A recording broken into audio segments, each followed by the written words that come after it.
Hello friends, I am Mr. Ghost, and I am here to help you today. I know, you use these videos to fall asleep. So, before that, like the video and subscribe to the channel. Also, where are you from, and what time are you watching? Now get comfortable, and relax. I arrived at the hotel 3 days ago, feeling confident about my business trip. The lobby looked pristine, with polished floors and stylish chairs arranged in a neat row. The staff at the front desk wore matching suits and spoke in calm, measured voices. They took my luggage, escorted me to the elevator, and told me my room was on the 11th floor. I remember checking my watch and thinking I had enough time to settle in before the networking event that evening. I felt focused and ready to make the most of this trip. That confidence started to fade on the very first night. I'm writing this because I need to get it all out. I don't plan to show it to anyone, but it helps me process what's happening. I want to stay clear-headed. I have one more night in this place, and the feeling in my gut tells me to keep track of every moment. On my first night, I went to bed around 11 p.m. after reviewing some sales figures. My room had a king-size bed, large windows that overlooked the city, and thick curtains that blocked out the streetlights. The air conditioning hummed softly. Everything seemed normal. At around 3:17 a.m. I woke up. I had this intense pressure on my chest, like a heavy object pinned me down. My eyes adjusted to the darkness, and I saw shifting shadows on the ceiling. They looked too large to be a trick of the light from outside. My heart pounded so hard I could feel my pulse in my temples. My first thought was that I might be having a nightmare, but I felt awake. I could move my fingers. I tried to reach for the bedside lamp, but my arm felt weighted. The pressure eased after a few seconds, and I turned on the light. The ceiling looked plain white, with no shadows. I sat there breathing hard, drenched in sweat. The next morning, I went down to the reception and asked if anyone else had reported strange occurrences. The manager on duty was polite, but clueless. She said no one ever complained about weird noises or shapes in the room. I remember her expression. She didn't look worried. She looked slightly amused. I guess I seemed tired and stressed, and maybe she assumed I'd had a rough travel day. I left it at that and went about my business meetings. The second night, it happened again. I turned off the lamp at 11:30, and I had a glass of water before bed and felt calm. I checked my phone for messages, placed it on the nightstand, and tried to sleep. At 3:17 a.m. sharp, I snapped awake. Same feeling on my chest, same sense of dread, the same movement above me. I saw those shadows swirling around, but not in a random pattern. They formed something like a circle that expanded and shrank. My throat felt tight, my heart raced. I struggled to move my body. After maybe 10 seconds, I managed to switch on the lamp. The shadows vanished. The ceiling looked normal. I didn't sleep much after that. I stayed awake, half sitting in bed, staring at the ceiling with the lights on. My mind felt scattered. I kept replaying the images, the swirling shapes and the heaviness on my chest. I wondered if I was hallucinating. I decided I'd mention it to the hotel manager in a more direct way in the morning, but I worried about sounding delusional. The next day I spoke to the same manager, only this time I asked if the room had any history. She told me the hotel was relatively new. She repeated that no one had complained about nightmares or illusions. I tried to push the topic, but she politely changed the subject to ask if I needed assistance with any housekeeping requests.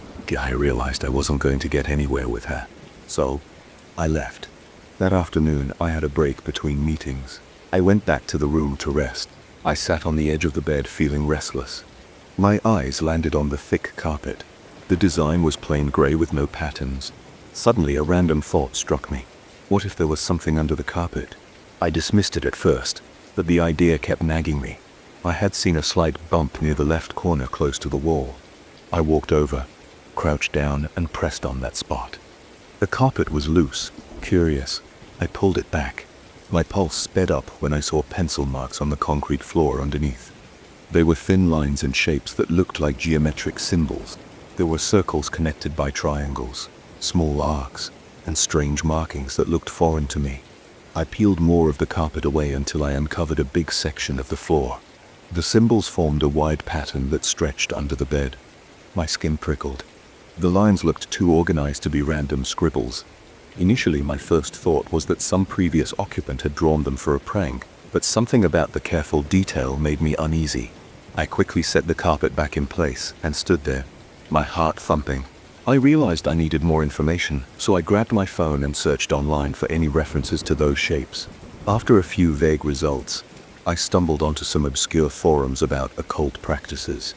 People posted pictures of symbols used for summoning different entities. Some images resembled what I'd seen. I didn't recognize the language, but it made me feel tense and shaky. I wasn't ready to believe in that stuff, but my instincts told me there was a connection.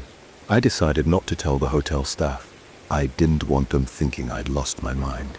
Instead, I planned to gather more evidence. I took photos of the markings with my phone, making sure to get a clear shot of each section. Then I tucked the carpet back neatly so no one would notice. That night, I considered changing rooms, but something in me wanted to figure out what was happening. I wanted to face it, or at least understand it. The third night, I prepared. I left the lamp on. I had my phone's flashlight ready at my side. I tried to relax, but my nerves were on edge. I lay down around midnight, stared at the ceiling, and fought against drowsiness.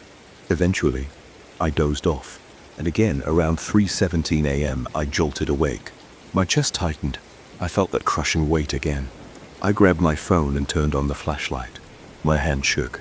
I shone it on the ceiling and saw a flicker of movement. It was like a ripple crossing the white surface. The wave of darkness disappeared quickly. I gasped for air, my lungs burning. I rolled onto my side and forced myself to sit up. The heaviness lifted.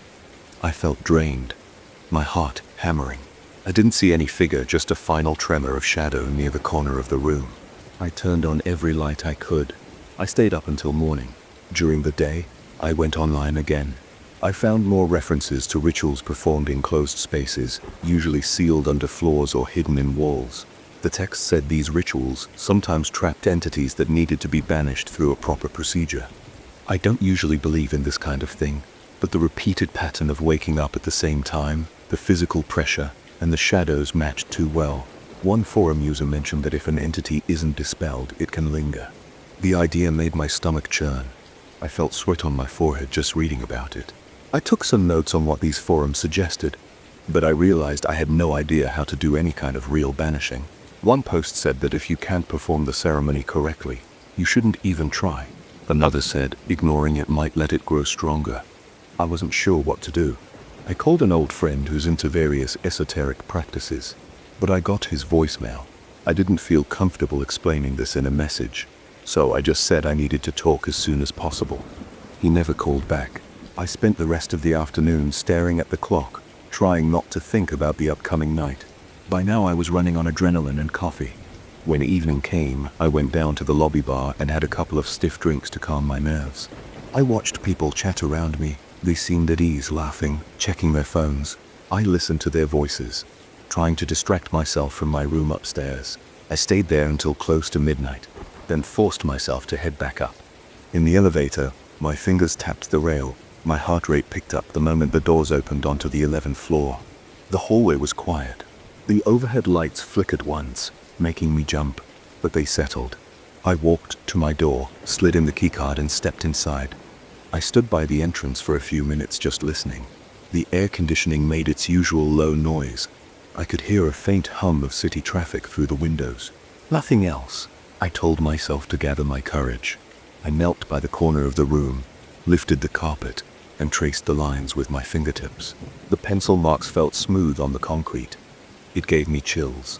Part of me wanted to grab something to scrub it all away, but another part worried that might make things worse. According to some of those forums, messing up a seal or a circle could release whatever was contained. I didn't want to risk that.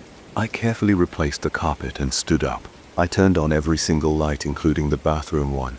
I put the desk lamp on the floor, aimed at the bed. I sat in the armchair for a while, scrolling through more sites on my phone. Some recommended reciting certain words, but I didn't trust random incantations from strangers online. One site suggested placing salt around the bed. That sounded like a cheap horror movie trick, but I was desperate. I went to the minibar area, found some packets of salt next to the coffee machine. It wasn't much, but I sprinkled it in a rough circle around the bed. I felt silly doing it, but my gut told me to try. I finally lay down. Time crawled. The digital clock on the bedside table read 2. I stared at it, waiting. My mind felt jumpy. My muscles tensed. I squeezed the blanket in my fists. I noticed my breath getting shallow. I kept the lamp on. At 3:10 a.m., my heart slammed in my chest. I tried to keep my eyes open, but I drifted. At 3:17 a.m., I woke with a jerk. The air felt thick. My chest tightened so badly it hurt. I forced my eyes open and saw the shadows swirl on the ceiling again. I tried to lift my arms, but they felt like lead. I managed to nudge my phone, but it slid off the nightstand and hit the floor. A sharp ache spread through my chest, as if a cramp was squeezing my lungs. I made a choked sound. The swirling shadows grew. I could see them forming an expanding ring in the center of the ceiling. I thought about the salt, then forced myself to look down at the floor. The circle remained, but the pressure on my chest didn't ease. I pushed against the mattress with my palms and tried to sit up. My arms trembled, but after a moment I succeeded. My chest felt a little lighter. I grabbed the lamp from the floor, pointed it at the ceiling, and the swirling shapes flickered. For a second I saw something resembling an outline in the center. My scalp tingled, and my hands shook so hard that I almost dropped the lamp. Then it vanished. My breathing was ragged, sweat covered my entire body.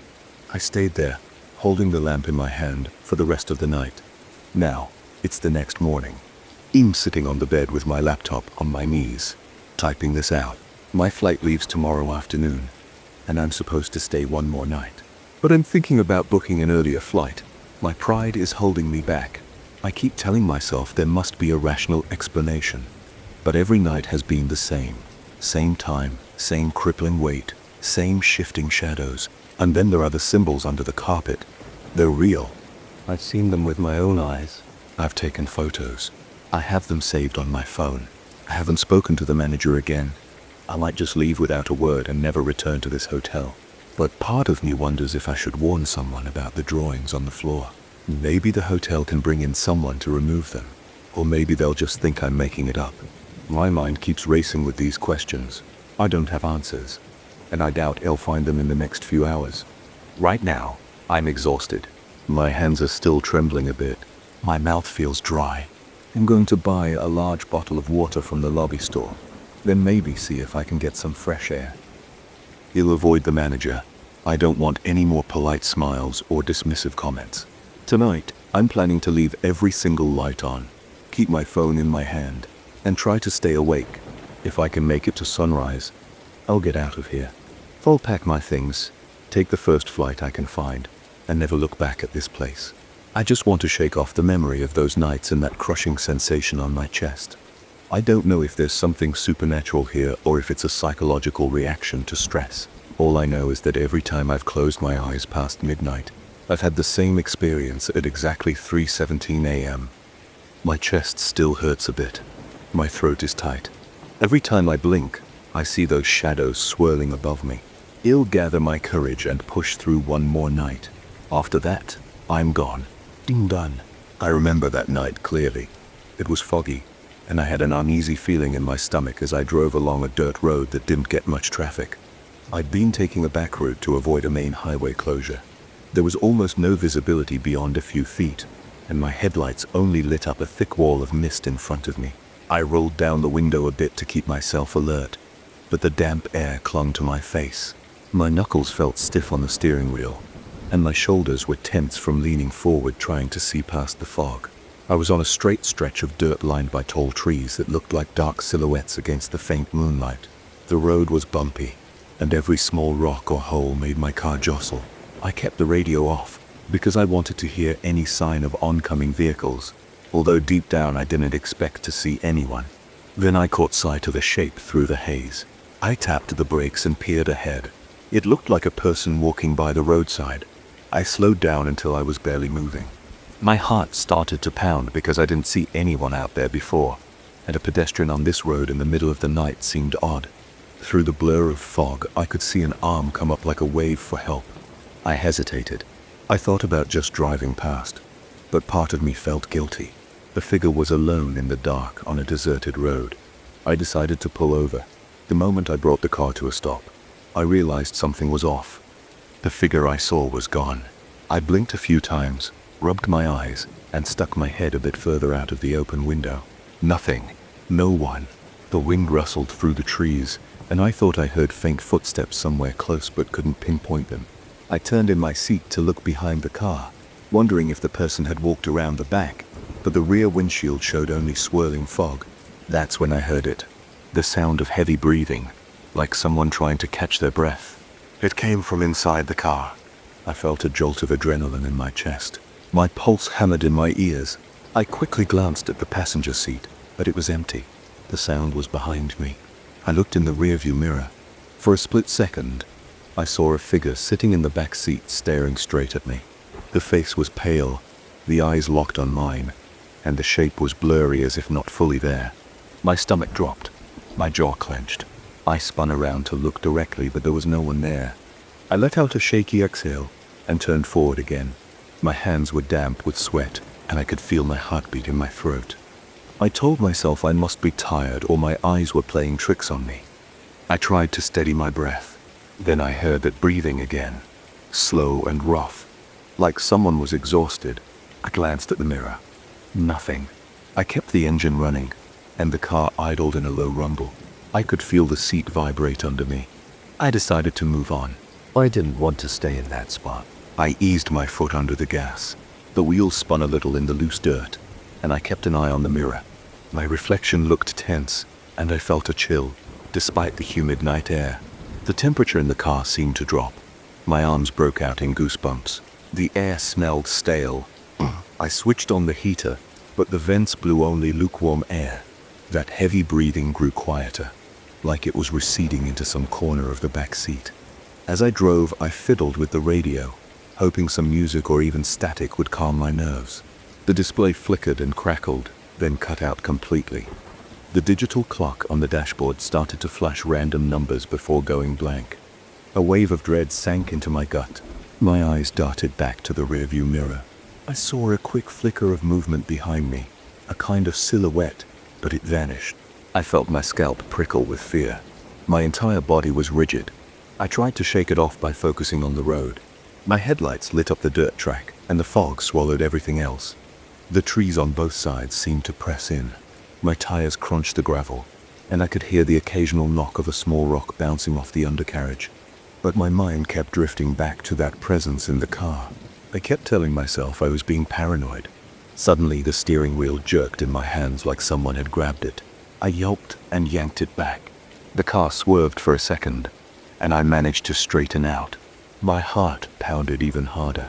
My breathing turned shallow, and I felt a tremor in my legs. I let out a shaky laugh, trying to calm myself. Maybe I just hit a rut or a stone in the road. Still, I couldn't ignore the sensation of a force on that wheel. I wiped sweat off my forehead with my sleeve and adjusted my grip. My mouth was dry, so I reached for the bottle of water in the cup holder. I took a swig, noticing how quiet the cabin was now. Even the breathing seemed gone. That silence felt unsettling. It was so complete that my own gulping sounded loud. I replaced the bottle and checked the mirror again. Empty. But then the hair on my arm stood up, and the back of my neck went cold. I felt as if someone was right behind me, leaning forward, watching me. I could almost feel a faint pressure near my shoulder, like a cold breath. I pressed the gas pedal harder, wanting to get away from whatever was happening. The car bumped along, and I gripped the wheel until my forearms ached. I kept my eyes forward, but I couldn't stop glancing at the mirror. Each time I expected to see that figure's face. My shoulders felt tight, and my hands were cramping. The heater started sputtering. The air that came out turned icy cold even though I had it set to high. My teeth chattered for a second. The cabin smelled different now, kind of musty, like damp earth. I reached down to turn off the heater completely, hoping that would help. As I did, I noticed the radio display flicker back on, but it showed a random station number I didn't recognize. A burst of static hissed through the speakers, then a low moan. It didn't sound like a song. It sounded like a person in pain. I swore under my breath and turned the volume down until it was silent again. Everything felt surreal, yet immediate. My hands kept trembling, and my heart wasn't slowing down. I was desperate to see another car, or a house, or any sign of normal life. The fog made it impossible to see far, but the lights on the dashboard were still glitching, occasionally flashing or dimming. My phone was on the passenger seat, but there was no signal out here. I slid it into my pocket, feeling no comfort from having it. I started thinking about turning back. Maybe I needed to go back to that spot where I'd seen the hitchhiker. It didn't make any sense, but I felt this weird pull. Maybe that was the only way to get rid of this presence. The idea of turning around in the middle of the road made me nervous, though. I envisioned myself stepping out of the car, turning around, and seeing a figure standing behind me. My stomach twisted. I stayed in my seat, fighting the urge to slam on the gas and drive until the road ended. After a few minutes, I forced myself to slow down. I looked at my fuel gauge. I had half a tank, enough to try something. I took a deep breath, cleared my throat, and whispered to myself, "I'm going back." I didn't know why I said it out loud, but it felt like I was announcing my plan to the present. My words sounded shaky in the silence. I found a small clearing off to the side where the road widened a bit. I slowed to a crawl and turned the wheel, feeling the tires slip in wet dirt. The car faced the opposite direction now, aiming back the way I came. My heart pounded even harder, and my muscles burned with tension. Part of me wanted to keep going forward and never look back, but my gut insisted on returning to that spot. I started retracing my path. The fog still rolled around me. The road felt even darker now. The moon was hidden behind thick clouds, and there wasn't a single star visible. The only light came from my headlights, which illuminated the gravel in front of me. The uneven road rattled the car. I clutched the steering wheel, leaning in again, peering through the windshield. Then a loud thump echoed from behind me, like something hitting the back seat or trunk. I jolted upright and almost let go of the wheel. My breath caught in my throat, and I felt a jolt of terror in my gut. I stared at the rearview mirror, half expecting the glass to break or the entire thing to rip off. I saw nothing but the faint reflection of the back seat. My chest felt tight. "Hey!" I shouted, my voice cracking. I don't know why I yelled. Maybe I thought scaring it off or confronting it would help. Everything stayed quiet after that. The only sound was the crunch of the tires. I pressed my lips together, swallowed hard, and kept going. My mouth felt dry again, but I didn't dare reach for the water. After a few miles, I saw the same tree line that I remembered near where the hitchhiker first appeared. My skin tingled with anticipation. I kept the car at a low speed. My headlights swept across the dusty ground. I didn't see any sign of a person. The air felt heavy. My breathing was shallow, and my palms left damp streaks on the wheel. I came to a stop at roughly the same spot. I killed the engine, leaving only the faint glow of the dashboard lights. My hands trembled as I unfastened my seatbelt. For a moment, I just sat there, letting the silence press in on me. I didn't hear that breathing anymore. The car felt empty. Still, my muscles were tight, and my shoulders ached from how rigid my posture was. I reached for the door handle. My heart pounded so hard I thought it would burst. I opened the door and stepped out. My feet sank into the soft dirt, and I felt the chilly mist on my face again. I stood there scanning the area. Everything looked gray and fuzzy with the fog swirling around. I didn't see footprints or any sign of a hitchhiker. I didn't hear any movement. The trees stood still, and the damp air muffled everything. My breath felt caught in my throat. I moved around to the back of the car, turned on my phone's flashlight, and pointed it around. The beam cut through the fog in a small circle. No figure, no footprints. The hair on my arm still stood on end. My chest was tight, but I tried to calm my breathing. The quiet was unsettling, but at least I didn't feel that cold presence hovering around me. I walked up and down the road for a few paces, checking both sides, feeling uneasy with every step. My pulse thudded in my ears. Then I returned to the driver's seat. I got in and closed the door. The inside of the car felt less cold. It was still damp and uncomfortable, but it didn't have that intense chill. I switched the ignition on. The engine came to life with a normal hum. The lights on the dashboard were steady, and the radio screen showed the time accurately. The heater worked when I turned the dial, pushing out warm air. I glanced in the rearview mirror. The back seat was empty. I let out a long, shaky exhale. My shoulders slumped with relief, but I was still on edge. I sat for a couple of minutes, letting the engine idle. No static came from the radio, and the temperature didn't drop. I felt nervous, but not terrified like before.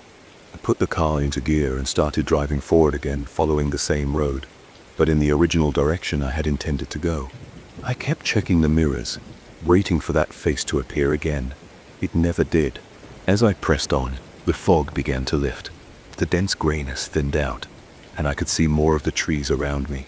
After a while, I spotted the main highway in the distance, its lights glowing faintly. My hands still shook and my stomach churned, but I was moving away from that eerie stretch of road. I reached the highway and merged onto it. Other cars were there. Their headlights and taillights were a welcome sight. The tension in my body started to ease. I turned on the radio and music played without interruption. I kept driving for another hour before finally pulling over at a gas station. My legs felt weak, and my throat was parched.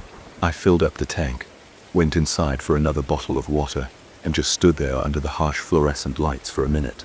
The cashier asked if I was okay. I just nodded, though my face probably looked drained. I sipped some water, noticing how plain everything felt in comparison to that strange experience. Even now, I can recall every detail of that night. I remember the weight of that presence in my car, the cold air, the heavy breathing, and the flickering electronics. I don't know what it was, and I don't know if going back to the spot somehow released it. All I know is that once I returned to where I saw that hitchhiker, things started to feel normal again. I never saw anyone. I never saw that figure after that either. I haven't taken that dirt road since. I stick to highways and well-lit routes, even if it means a longer drive. Sometimes when I'm driving at night, I catch myself checking the rearview mirror a little too often, expecting to see that pale face staring back at me. I still feel the pinch of dread in my chest when I pass through foggy areas, but I try not to think about it too much. It doesn't help to dwell on it. That's all that happened. I won't forget it anytime soon. It still makes my heart race when I talk about it. I can't explain it, and I don't like to guess. But I'm certain of one thing. Something joined me in my car that night, and it left only after I went back to that lonely patch of road. I haven't told many people because I'm not interested in arguments about what I might have seen. I know what I experienced. I felt it on my skin and in my bones, and that's enough for me. I walked into that boarding house with my head low, my mind focused on my empty wallet. I just needed somewhere cheap, somewhere I could rest without spending more than I had. I never cared about the neighborhood. I wasn't bothered by the cracked paint or the odd smell in the lobby. All I wanted was a place to put my bag and lie down without thinking about how I'd cover next month's bills. When I first talked to the owner, she seemed in a hurry. She told me her name was Lucinda, or something like that. She kept looking over her shoulder as if she expected someone to appear from nowhere. She offered me a room on the top floor. I thought she meant the usual top floor, but she actually had a small attic space with low ceilings and slanted walls. She said it was cheaper than the regular rooms. I said fine. I wasn't in the mood to argue. I followed her up the old staircase, listening to the squeaks under my feet. It felt like each step might break, but I kept going because I had nowhere else to stay. The attic door was a thin piece of wood at the end of a narrow hallway. When Lucinda pushed it open, a waft of stale air hit my face. It smelled like dust and something else I couldn't place. The single window was caked with grime. The only furniture was a small bed, a rickety table, and an old wooden chair. I saw exposed beams in the ceiling and cracked rafters overhead. Didn't seem safe, but I reminded myself it was cheap. It had a lock on the door, and it was out of the rain. I told her it was fine and handed her the small deposit. She left me a single key and walked off without much more to say. I dropped my duffel bag on the floor. I tried not to think about the smell or the flickering bulb that provided a weak yellow light. My mind was on saving money, not comfort. I sat on the bed. The mattress springs creaked under me. The bed sagged in the middle. My stomach growled, so I opened the bag of groceries I had and ate some crackers. That's when I heard it for the first time. A soft murmur, like people talking in another room. At first I thought maybe there was a TV on somewhere. The walls were thin, but then I noticed something strange. Whenever I moved, the sound seemed to fade. If I cleared my throat or shifted, or just let out a sigh, the murmurs stopped. It was only when I stayed perfectly still, not even breathing loudly, that I heard multiple voices whispering. I couldn't pick out any distinct words right away. It was just low, hushed chatter, like a crowd murmuring behind a wall. I got up, walked around, and pressed my ear against the walls. Everything was quiet. I sat back down on the bed and tried to be still. Sure enough, after a minute or two, the whispering started again. It was impossible to understand, so I shrugged it off as thin walls or maybe just old plumbing. Still, it bothered me. It felt odd, like the voices were right in my ear. Over the next few days, I went about my routine. I left early for my job search and came back late with cheap takeout. The halls always felt cold. The staircase always creaked. I saw a few other tenants in the hallway, but no one seemed eager to talk. They looked down, nodded, or mumbled a greeting. At night, I'd lie on my bed exhausted, half listening to those whispers. I tried to tune them out. Sometimes I turned on my phone to watch a video, just so I wouldn't hear them. But eventually I ran out of data, and the building's Wi-Fi never worked right. So I was left in the silence of that attic, hearing the voices come and go. One evening, I decided to see if I could catch any real words. I turned off the single overhead bulb, making the attic dark. I settled on the bed and tried to stay as quiet as possible. My heart was thumping because the idea of listening to these mystery voices made me uneasy. But I did it anyway. I stayed still until I felt an itch on my arm, which I ignored. I kept my breathing shallow. After a while, I heard them again. At first it was just that same murmur, a jumble of voices. But as I remained quiet, I began to hear fragments of sentences. Somebody was saying something about the time has passed. Another voice was talking about the shift. Then there was a voice that sounded urgent, talking about him or he, or other like that. I thought it might be about someone else in the building. Then I heard my own name, clear as day. It felt like a jolt in my chest. I froze. My eyes were wide open in the dark, staring at nothing. Nobody in this building knew me well enough to mention my name. I barely gave it to the owner, and she had trouble even pronouncing it. Yet here it was, spoken in that hushed, tense way. I felt goosebumps run down my arms. I wanted to say something, but I was afraid that if I made a noise, the voices would vanish. I forced myself to keep still, my heart pounding. I heard more phrases, but they were broken up. Something like he needs to see, and or it will keep going. Then everything went silent. I waited a few minutes. There was no more whispering. I finally exhaled and realized I was shaking. I turned the light on and paced around the attic, trying to make sense of it. The next day, I kept telling myself it was just stress. Saw maybe neighbors talking about someone else with my name. But I couldn't shake the feeling that it was directed at me. Late that evening, I decided to explore the attic a little more. I slid aside the small wooden chair and climbed onto it so I could inspect the rafters overhead. The wood was dusty, spiderwebs were clinging to the corners, and some boards had dark stains. I wasn't sure if it was water damage or something else. Then I saw something etched into the beam near the window. It looked like a circle with odd lines crossing it, and there was some writing I couldn't read. It might have been letters or symbols from a language I didn't recognize. I pulled out my phone's flashlight and shone it across more of the beams. That's when I noticed dozens of smaller symbols, all carved or drawn in faded chalk. Some looked like spirals, others looked like eyes. A few were repeated in different spots. My stomach felt tight.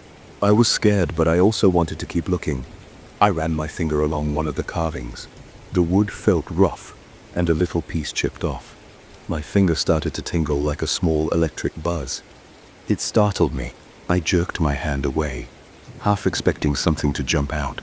Nothing happened, but I had a dull ache in my fingertips. That night, I lay awake, listening to the whispers. They got louder whenever I stayed still. I heard my name again, and they said something about opening the door or breaking the chain, but I couldn't be sure. It was as if multiple people were whispering around me. Every time I tried to speak, the voices would stop. Then my heart would race and I'd break into a sweat. I would lie there in the dim light, just trying to keep my breathing steady. The following morning, I asked Lucinda about the attic's history. I didn't mention the voices, I just asked if there had been any previous tenants who might have left behind weird carvings. She seemed irritated that I was bothering her, saying something about the attic being used for storage. She claimed she didn't know anything about carvings, but I could tell she was lying because her voice trembled and she wouldn't look me in the eye. I didn't push the subject. I just backed off and went about my day. Over the next week, the voices became more distinct. They kept mentioning certain names I recognized from my past. Old friends, old enemies, even the name of a place I used to work. My chest felt tight every time I heard that. I couldn't understand why these voices had that information. I had never told anyone in this boarding house about my personal life.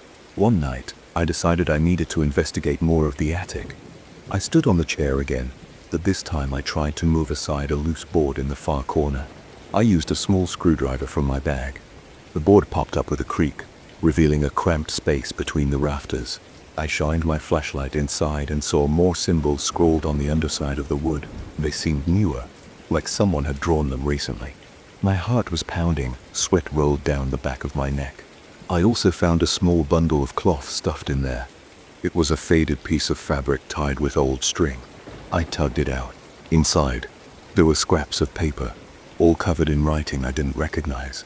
The letters looked strange, like a code or an ancient script. It also had small drawings of figures standing around a symbol similar to the one on the beam.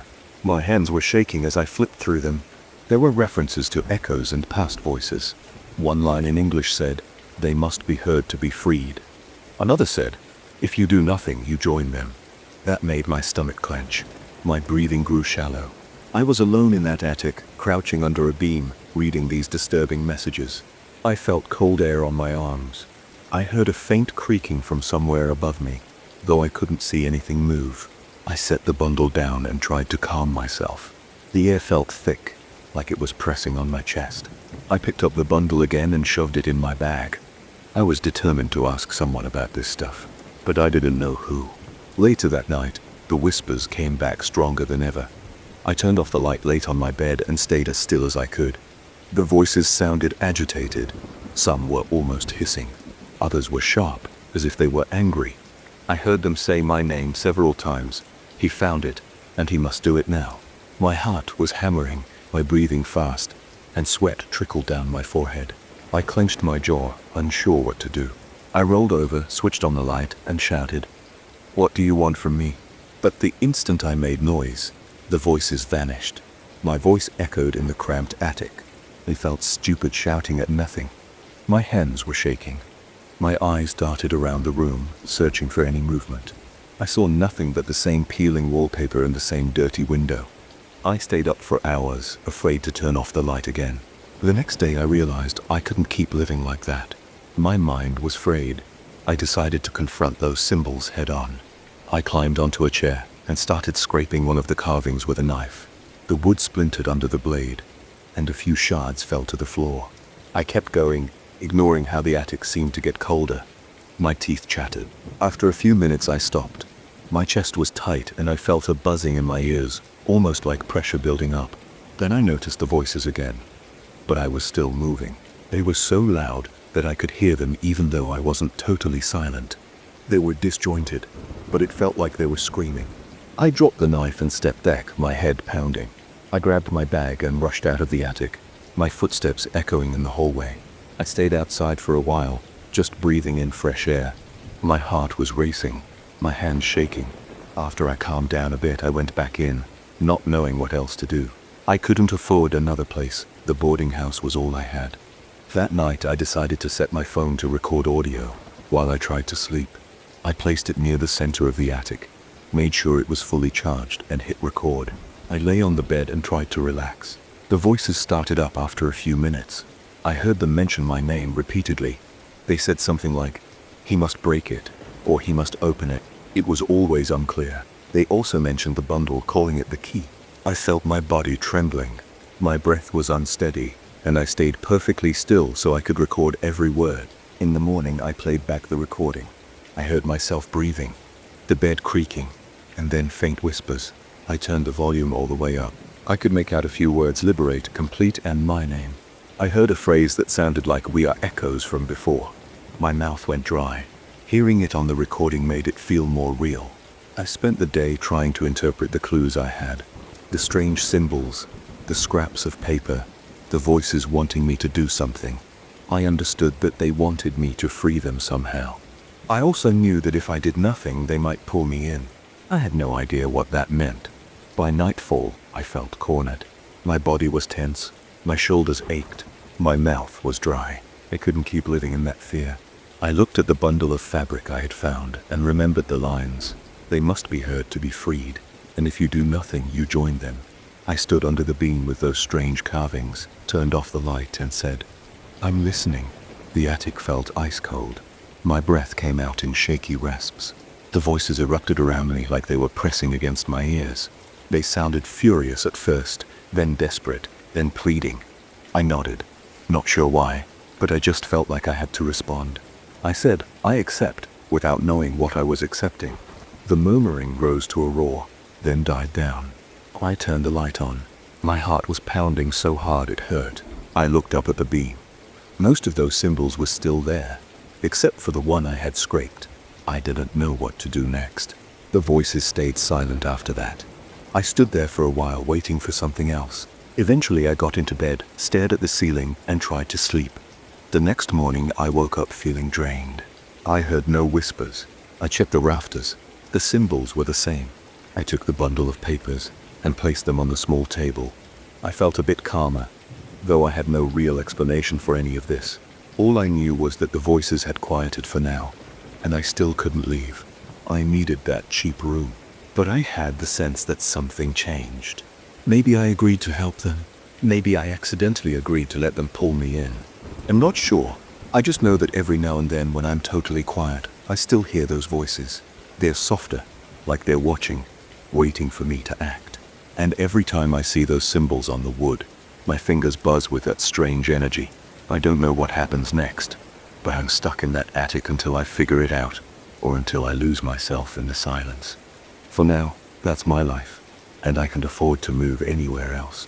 I never expected to feel so on edge in a place I knew like the back of my hand. I've been a guide in these catacombs for 8 years. I used to walk through every tunnel with complete confidence. I knew which passages were blocked off, which turns led to water damage, and which halls never saw any visitors because they were too unstable. I wasn't scared of the dark corners or the damp smell. I always considered it a routine job. Maybe a bit claustrophobic at times, but nothing serious. Now I'm not so sure. My hands shake when I think about going back down there. My throat gets tight and I keep looking behind me. I don't sleep well. I can still hear those sounds echoing in my head. I can still feel that rush of cold air brushing against my face when I least expect it. It's like something's breathing in the darkness. I can shake the feeling that I've crossed a line and seen something I wasn't supposed to see. I started noticing strange things about a month ago. I was taking a small group through the usual tourist path, pointing out old carvings and explaining the history. I tried to keep it engaging. Then I heard what sounded like a faint scream somewhere off to my right. The group didn't react. I thought maybe it was my imagination, or maybe a trick of the echo from a separate tour group. But the sound got louder in my head like a muffled wail.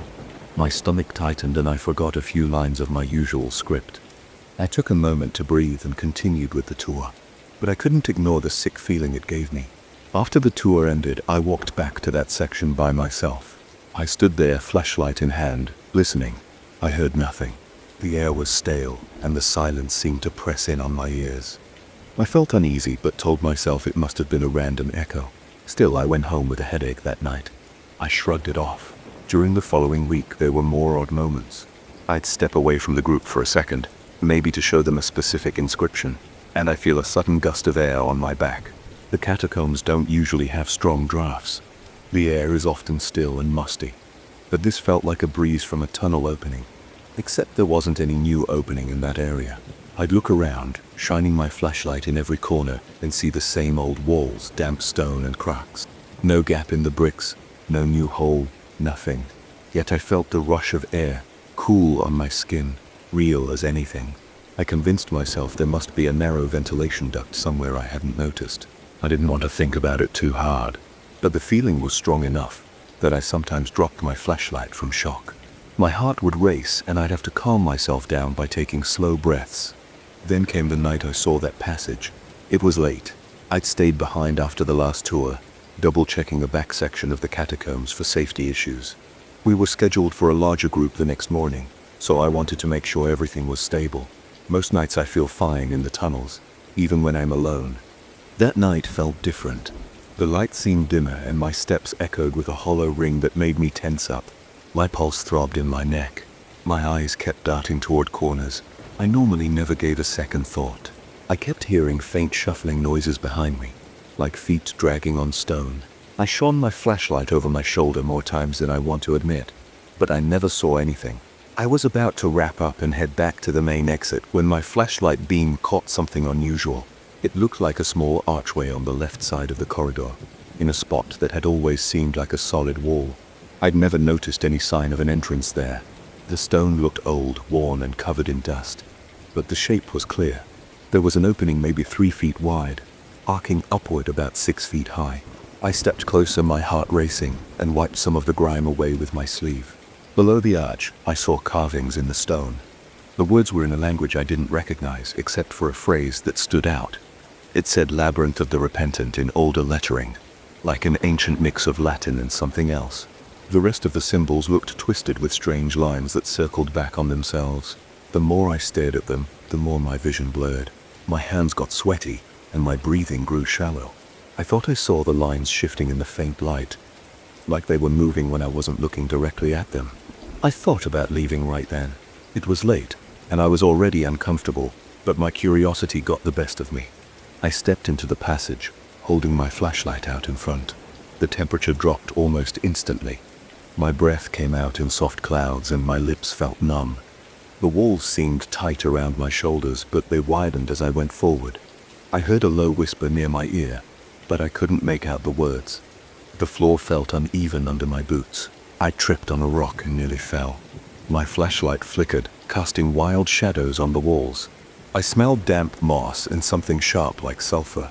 The space opened into a small chamber with more of those inscriptions on the walls. They all had the same style, curving lines that seemed to slither across the stone. My heart pounded so hard I could hear the blood rushing in my ears. I noticed a door on the other side of the chamber. It was made of old wood, reinforced with iron. The hinges looked rusted, but the door stood firm as though it had never been touched. I pushed on it and it gave a soft creak. A draft of air came through, cold enough to make my eyes water. I took a step back. Something about that door felt wrong. My chest felt heavy, and my stomach dropped. I thought about turning around right then, but I couldn't ignore the strange pull I felt, like a pressure behind my eyes that urged me to keep going. My flashlight flickered again. I took a deep breath and walked through that door, ignoring the tightness in my chest and the sweat on my neck. The corridor beyond was narrow, but the floor was smoother, almost polished. The walls had more of those unsettling symbols, all carved at eye level. I tried not to look too closely. My imagination kept playing tricks on me, and I swore I saw shapes shifting whenever my light flickered. The air smelled stale and cold, like a crypt that had been sealed for centuries. My ears caught a low humming noise, like distant machinery, but it faded as soon as I tried to pinpoint its source. My throat felt raw, and the dryness in my mouth made me swallow hard. I kept moving forward, one step at a time. After about 10 steps, I heard a voice. It came from somewhere ahead, so faint I barely caught it at first. It sounded like a whisper carried by a breeze. I froze in place, pressing my back against the cold stone. My heart hammered as I turned off my flashlight for a moment to listen. I heard a murmur, something like, "Keep going." I felt a chill spread through my shoulders. I switched the flashlight back on and pointed it down the corridor. Empty. No movement, no figure, nothing. I told myself I was just jumpy. My mind was probably playing tricks on me because of the gloom, but I couldn't calm the tremor in my hands. I reached another chamber bigger than the last. The ceiling arched overhead, dripping with moisture. The floor was dotted with shallow puddles. I stepped around them carefully, not wanting to slip. My flashlight caught a series of inscriptions on the far wall. They looked fresh, without the layer of grime I'd seen on the others. I stepped closer and saw the same phrase repeated, "Labyrinth of the Repentant." My spine tingled. The letters looked carved with precision that didn't match the rest of the place. They were etched deep into the stone as though done recently. I didn't want to stand there anymore. My palms were slick with sweat. I felt exposed, like the shadows were watching me. My instincts screamed at me to go back, but that same pull in my head urged me forward, whispering that I needed to see what lay beyond. I found another door, similar to the first. This one was slightly ajar. The space beyond was darker. I stepped through and felt like I'd crossed into a different part of the catacombs altogether. The walls were dark brown, moist, and the floor felt soft under my boots, like packed earth instead of stone. I heard dripping water and the faintest sound of something shifting far ahead, like a large body scraping against the tunnel walls. Every hair on my neck stood on end. My mouth went dry, and I could hardly catch my breath. My thoughts were racing. I wondered if some huge creature had made its home down here. The idea of a wild animal in the catacombs didn't feel right. There were no signs of paw prints or any typical nesting spots, and it was too deep to be an ordinary animal anyway. My chest pounded and sweat trickled down my back. I pressed on, shining my light along the walls. The inscriptions now looked different. Larger, more spread out, as though carved by a different hand. The lines were thicker, and the shapes reminded me of contorted figures trapped in cages. But I couldn't look for long. My body tensed each time I focused on them, like they were pulling at my mind. I kept my gaze on the ground, trying to keep track of my steps. I felt a draft again, stronger this time, blowing from ahead. It brought a deep rumble like an exhalation from something enormous. My ribs felt tight. My flashlight beam wavered with the trembling in my hand. Suddenly, I heard that whisper behind me. I spun around, shining the light back the way I'd come. The corridor was empty. The silence pressed in thick and heavy. My stomach churned. I turned back to see if there was any sign of an exit, but the passage twisted away into darkness. No direct route back existed. I felt panic rising in my throat, and I forced myself to breathe in and out, thinking I might pass out if I kept freaking out. My steps felt slow and stiff as I inched forward. The floor was damp, and each footstep made a soft squelch. My clothes clung to my skin from the humid air and my own sweat. I couldn't believe I'd gone so far in. Everything around me felt hostile. The corridor ended in another chamber, circular this time, with a single pillar in the center. The pillar had those inscriptions swirling around it from top to bottom. I turned in a slow circle, shining the light on every inch of the walls. No visible exits were apparent. I stared at the pillar. My hands twitched. I felt like the room was breathing. There was a faint rhythmic movement in the air. My flashlight started to dim. I slapped it a few times and the beam steadied, though weaker than before. I approached the pillar, stepping around small piles of rubble and puddles. The inscriptions were as unsettling as before, but I tried to keep my eyes on them. I noticed a series of shallow grooves carved into the floor around the pillar, almost like a ring. I stepped over the ring, and a vibration ran up through my legs. It felt like stepping onto a live wire.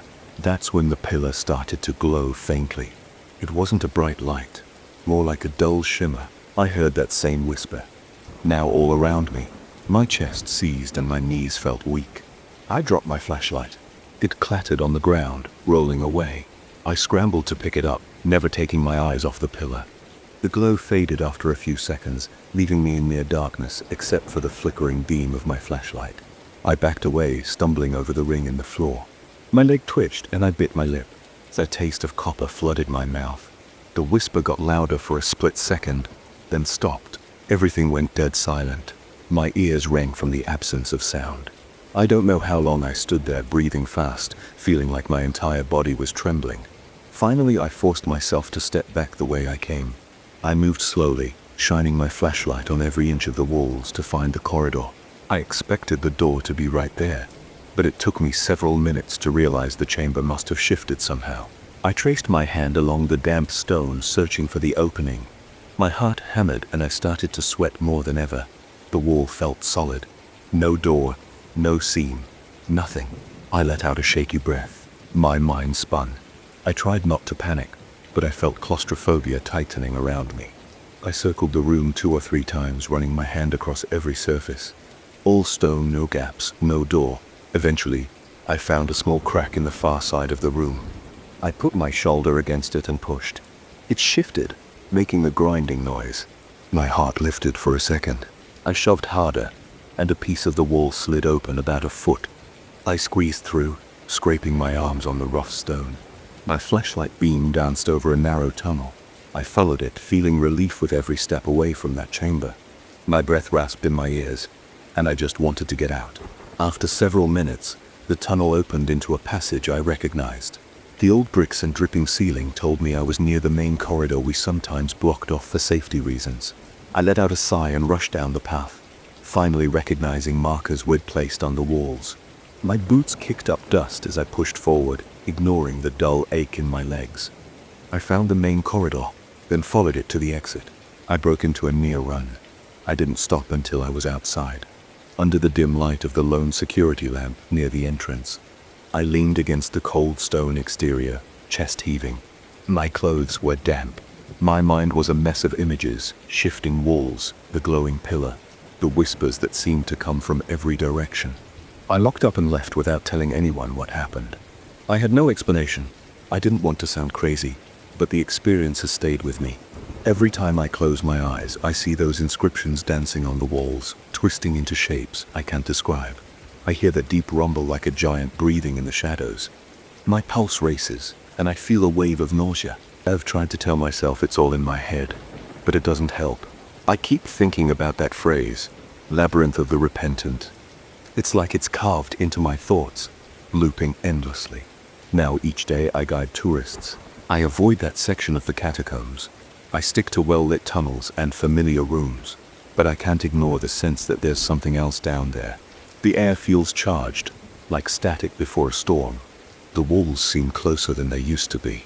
Sometimes I swear I see cracks in places that used to be smooth. My flashlight flickers now and then. I hear faint echoes of what might be distant footsteps. I pretend not to notice, but it sets my nerves on edge. I'm still trying to decide whether I'll ever go back to that hidden passage. Part of me wants to seal it up to make sure nobody else stumbles across it. But another part of me feels that strange pull again, urging me to return to see what else lies deeper inside. I've stood at the entrance a few times after closing, gripping my flashlight and debating whether to push forward and confront whatever's there. Each time my palms get sweaty and my mouth goes dry. I picture that cold corridor and the heavy darkness pressing in on me, and I walk away. The catacombs used to feel like a second home. I knew every inch, every stone. Now I feel like I'm just a stranger walking through halls that watch me back. The silence is never just silence. The darkness never feels empty. There's always a faint sense that something is breathing, something is whispering, and I'm just one step away from hearing it again. I can't stop thinking about the possibility that I released something, or maybe I just woke it up. I keep telling myself to act normal at work, lead the tours, collect my paycheck, and go home. But my nights are restless. I hear the screaming echo in my dreams, and I wake up in a sweat. I've started leaving my bedroom light on. I feel silly admitting that, but as soon as I turn off the lights, I imagine the darkness wrapping around me like those corridors. I can handle the thought of hearing those whispers again, or seeing the lines from the inscriptions crawling on my bedroom walls. Sometimes I stare at the ceiling, waiting for my eyes to adjust, half expecting to see shapes forming. My heart races and I have to remind myself that I'm at home, not in those passages. Yet the memory of that cold air and those moving shadows never leaves. I've thought about quitting my job, but I need the income, and I'm not sure leaving would fix anything. The fear is in my head. The sense of being watched is always there. I haven't told my co-workers. They'd laugh or think I'm cracking under the stress of the job. Some might believe me, but I doubt it. The company that employs me wouldn't want rumors of something hidden in the catacombs scaring away tourists, so I keep it to myself. I show up, smile, and guide groups through the safe zones. I warn them not to wander off.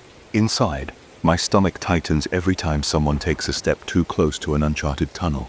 Tonight I'm sitting at home staring at my keys and thinking about the next shift. My hands shake slightly. My pulse throbs in my temples. I can stop replaying those moments. The breeze on my neck, the strange voice telling me to go deeper, and the feeling that something ancient waits behind those walls, eager to reach out and warp my mind. I feel sweat beating on my forehead. My legs feel restless, as if I want to run but don't have anywhere to go. I'm torn between the urge to go back and the fear of losing my last grip on sanity if I do. I'm not sure how this will end, but I know something changed after I found that passage. The catacombs aren't just a job anymore. They're a place where something lives in the dark, whispering to anyone who wanders too far. My gut tells me it's some sort of trapped entity, locked away by ancient designs waiting for the right moment to break free. The inscriptions call it the labyrinth of the repentant, but I don't see any sign of atonement down there. All I feel is dread. The next time I have a shift alone, I might be tempted to go back through that hidden archway to see if the door is still there, to see if the symbols have changed. But deep down, I'm scared of what might happen to me if I give in to that pull again. I don't want to end up trapped in those shifting corridors listening to whispers.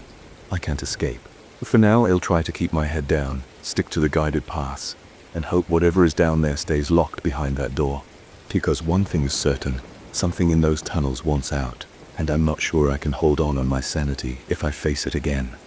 I still remember the jolt in my chest the first time I heard my own name whispered in an empty hallway. I had just moved into this attached house a few weeks earlier, and I thought I knew every strange corner of the place. I was wrong.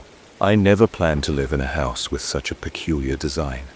The real estate ad showed a standard layout, but I quickly noticed the unusual slope of the staircase and the cramped space underneath it. The agent said it was a storage area, nothing more. I didn't think much about it until I started cleaning and found that old tape recorder. When I first opened the door to that little compartment, I noticed a stale odor. It wasn't strong, but it made me wrinkle my nose.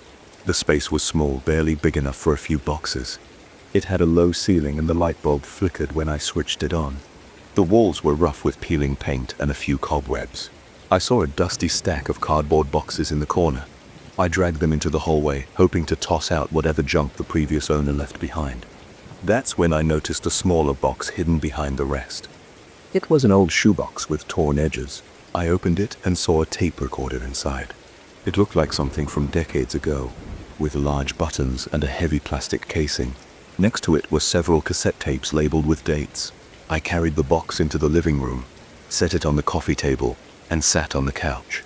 My plan was to throw it away if it didn't work, but I got curious and decided to see if the device still had any juice left. It didn't, so I rummaged around until I found an AC adapter in the same box. I plugged it in. The tape recorder made a soft click when I pressed the play button. At first I heard static and faint humming. Then a voice spoke. It was muffled and had that weird warbling you get with old recordings. October 12th, the person on the tape said, "Footsteps in the hallway again." I heard them around midnight. They stopped right outside my bedroom door. I paused the tape, feeling a slight tension in my stomach. I glanced around my new living room. It was broad daylight and the windows let in a lot of sun. Nothing felt strange at that moment, but the voice on the tape sounded serious. I breathed slowly and hit play again. The steps were heavy. They sounded like boots on the hardwood floor. I got up to check. Nobody was there, but I felt cold air near my face. I didn't like the idea of hearing about ghosts or weird footsteps in a house that was now mine.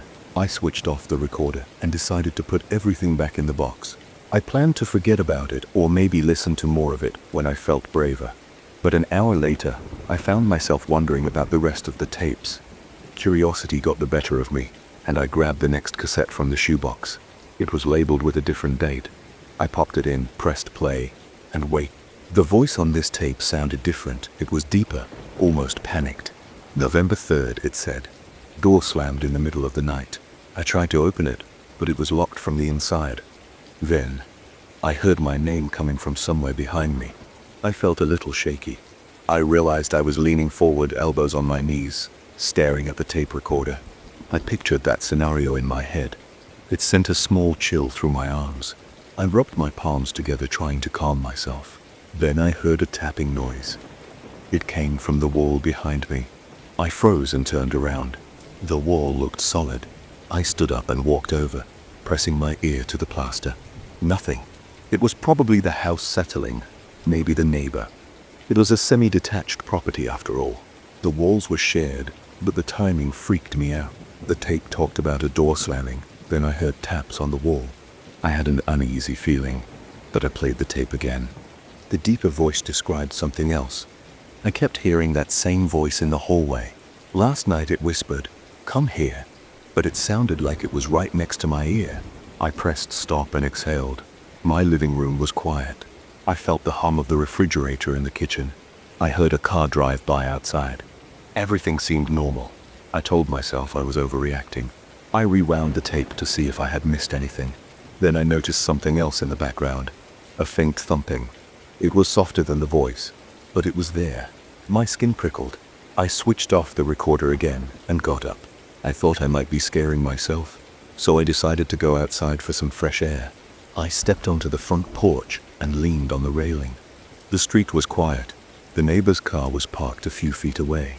A cat wandered across the sidewalk. I stayed out there a while, just breathing and trying to steady my heart rate. I told myself these tapes were probably some old recordings from previous tenants or some personal project. Then I remembered the tapping on the wall. It had lined up too well with the tape. The thought kept swirling in my head. Later that evening, I ordered some takeout and ate in the dining room. I noticed how creaky the floor sounded, but I tried to ignore it. The house was older after all. I had to accept that. After dinner, I felt restless. I wanted to check the rest of the tapes. Well, not sure why. Maybe I wanted to get it over with. I fetched the shoebox from the living room and took it up to my bedroom. I sat on my bed with a small lamp on. The rest of the room was dim. I held the recorder, and the next tape, labeled November. When I pressed play, a new voice spoke. This one sounded female. I noticed the closet door was open again. I always keep it locked, but now it's wide open. I swear I locked it before bed. I heard a sharp intake of breath on the recording. Then she spoke again. There's tapping inside the walls. I tried to ignore it, but it keeps happening at random times. I paused the tape. The mention of tapping made my chest feel tight. A second later, I heard 3 quick knocks from somewhere downstairs. I jumped, my back tensed up. I didn't move for a few seconds, then waited, hoping I'd hear nothing else. The house was quiet after that. I was getting scared, but I still felt an urge to keep going. I let the tape play. The woman described hearing her name being called. She talked about waking up at 3 a.m. and seeing a shape at the foot of the bed. Her voice trembled, and it made me feel uneasy. Then she said, "It's calling me again. I can hear it right now." The tape ended with a click. I set the recorder down and tried to breathe normally. My bedroom suddenly felt colder. I checked the thermostat on the wall. It read 68 degrees, which was normal for that time of night. But my skin felt cold. I rubbed my arms and tried to think logically. Maybe the neighbors were making noise. Maybe these tapes were just old stories. But the knocks I heard matched the woman's description so closely. I grabbed another tape. This one had no date. I popped it in and the tape started right away, no introduction. I heard a voice whisper, "He's here." My heart thumped. The voice said it again, louder this time. "He's here." Then it spoke my name, clearly, as if someone stood right behind me. I dropped the recorder on the bed and jumped up, nearly stumbling over the corner of the blanket. I looked around the room. I was alone. I stayed there, breathing fast. I picked up the recorder again, hands shaking. The tape kept playing. The voice said, "He just moved in. He doesn't know we've been following him." I felt my forehead grow damp with sweat. I couldn't believe what I was hearing. My pulse pounded in my ears. I wanted to stop listening, but I couldn't make myself do it. I needed to hear the rest. The voice continued. "He'll hear the knock soon. He'll hear his name. It's always the same sequence." Then I heard another person's voice in the background. Like 2 or 3 people were talking at once. They said things I couldn't make out, except a few words like steps and walls. I bit down on my lower lip, trying to stay calm. The tape ended with static. I sat there in the dark bedroom, playing with the corner of the cassette, tapping it against my knee. I didn't like the feeling I had, as if the walls themselves were listening. I got up and turned on every light in my bedroom. I paced around, checking the closet, checking the hallway, checking under the bed. Everything looked normal, but I couldn't shake the idea that these recordings somehow described events right as they were happening. The next day, I told myself to ignore the tapes. I woke up, had coffee, and went about my errands. I did some grocery shopping, passed by the post office, then came home around lunchtime. As I walked through the front door, I felt a slight hesitation. The hallway felt different. It was quiet and still. I closed the door behind me. I heard a soft shuffle upstairs, like someone slid their feet across the floor. I turned the doorknob to the closet on my left, checking if anything was out of place. It was empty except for a broom and some cleaning supplies. I shut it and stood there in silence for a few seconds.